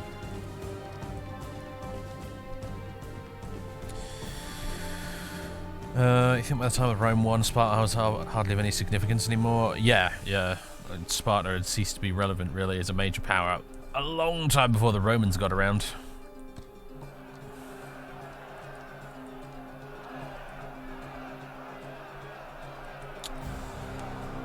However, the Spartan unit that Mr. Tomfooler is mentioning in Vanilla was hilariously broken. Yeah. I definitely did some custom battles where I took an entire stack of Spartans and placed them up against, did it like a 2v1, 2 AI players versus my stack of Spartans. Just for giggles.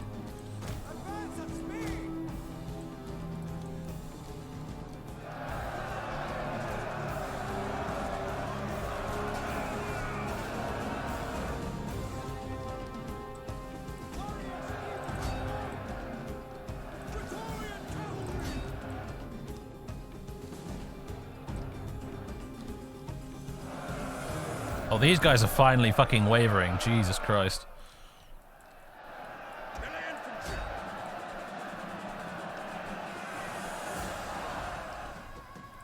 Sword followers! Heavy horse! Oh, you killed quite a few of them. Back up here and do it again, my friends. Actually, can you like just go over there and have it kind of work out? I don't know.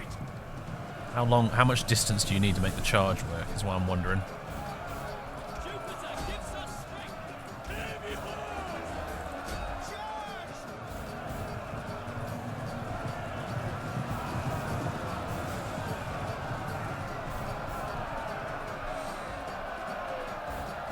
Oh yeah, man, every charge takes out a whole chunk of them, doesn't it?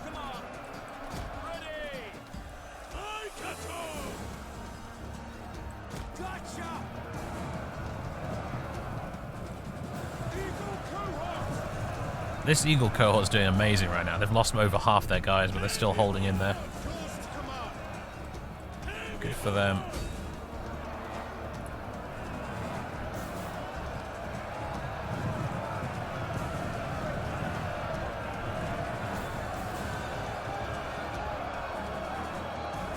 Oh yeah, keep this up a few more times and these guys will be routing.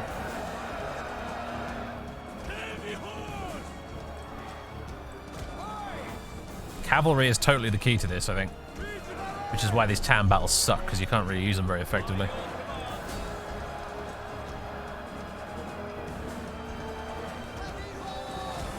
Wondering if I can sneak a unit of cavalry round into the back field here, actually. Because there's kind of a gap formed here, you notice that?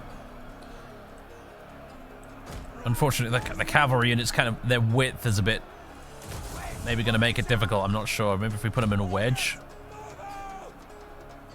I think that I'm not using the wedge formation very much because apparently, according to the DEI devs, like the wedge formation in Rome 2 is just kind of doesn't really work properly. So you should never really use it. Aside from this particularly odd situation, where I kind of think it's helping a little bit. Oh yeah, here we go. I've managed to sneak a unit through. Now we're cooking on lighter fluid.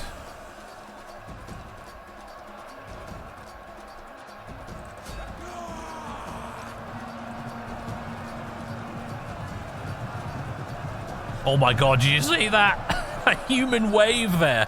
Holy crap. Jupiter gives us strength! Melee horsemen! Your riders! Advance! Ready and waiting. Orders! Riders! At the double! Heavy horde! Ready for orders. Come up forward! Orders! Everything's going over here. More or less fine. Oh, we finally made a hole here. Excellent. Advance at speed! Found the wedge meta. Game changer. Pull back! Our men flee the field of battle. This is a shameful display. Orders.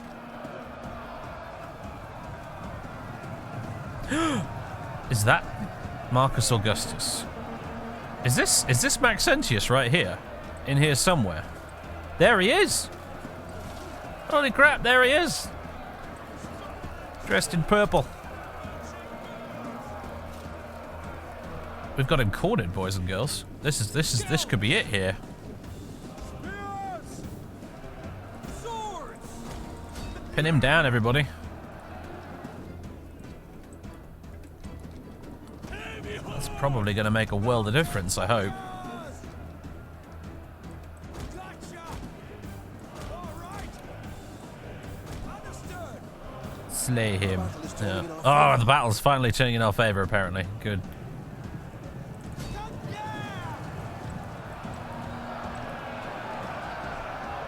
Oh, that's beautiful. Spearmen at the ready. Brave Romans to a man. There they come. Companions of the devil. But quickly now. Your orders. Romans ready for duty. Oh, oh. He's wavering.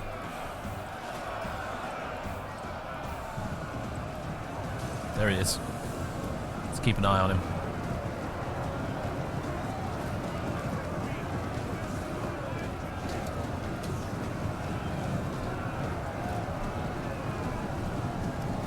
Somebody gonna kill him? There he goes. General is dead. There we go. Emperor Maxentius is no more. Our horses love blood. But quickly now. Forward. This has felt like an absolutely epic battle. This feels like what an actual battle in this period would have probably been like. Like, it just taking ages and ages and ages with huge numbers of troops involved. Orders. It's a bit tedious, but it's very fucking authentic at least. Legionary cohort. Oops, didn't mean to do that. Advance at speed. Heavy horse. Charge. Sons of mine. Heavy horse. Proud Romans order. Praetorian guard.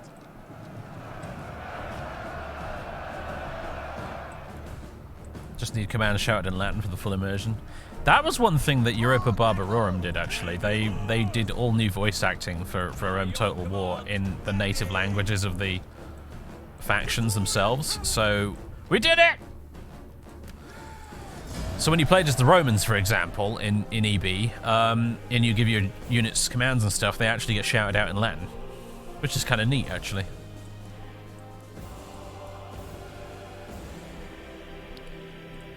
We did it, boys and girls. That was... My God, look at that. Okay, bearing in mind this is a Total War game, we had nearly 10,000 men on our side in that battle versus like 8,500 enemies. That's a fucking gigantic battle by Total War game standards. No wonder it felt so epic. That's almost enough soldiers to be like a very small battle that actually would have happened in real life.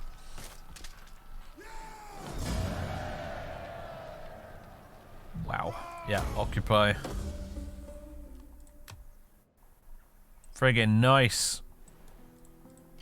Now, of course, in real life, what happened at this point is, well, Maxentius didn't die at Batavium. He died at a battle called the Battle of the Milvian Bridge. And he drowned. His army started running away, and he got knocked into the river during the stampede, and he drowned. Then his body was fished out of the river, and Constantine brought it south with him and showed it basically to the Senate in Rome and basically said to them, right, I'm in charge now. By the way, I'm going to reward you all with bribes and, you know, power and money and all that kind of good stuff just to smooth things over a little bit. I think most of Italy pretty much knew which way the wind was blowing to begin with, actually, because when Constantine came into northern Italy, a whole bunch of the cities up there basically just turned themselves over to him and said, hey, how you doing, Constantine? Good to see you. Welcome aboard. Come on in. We like you more than that Maxentius guy.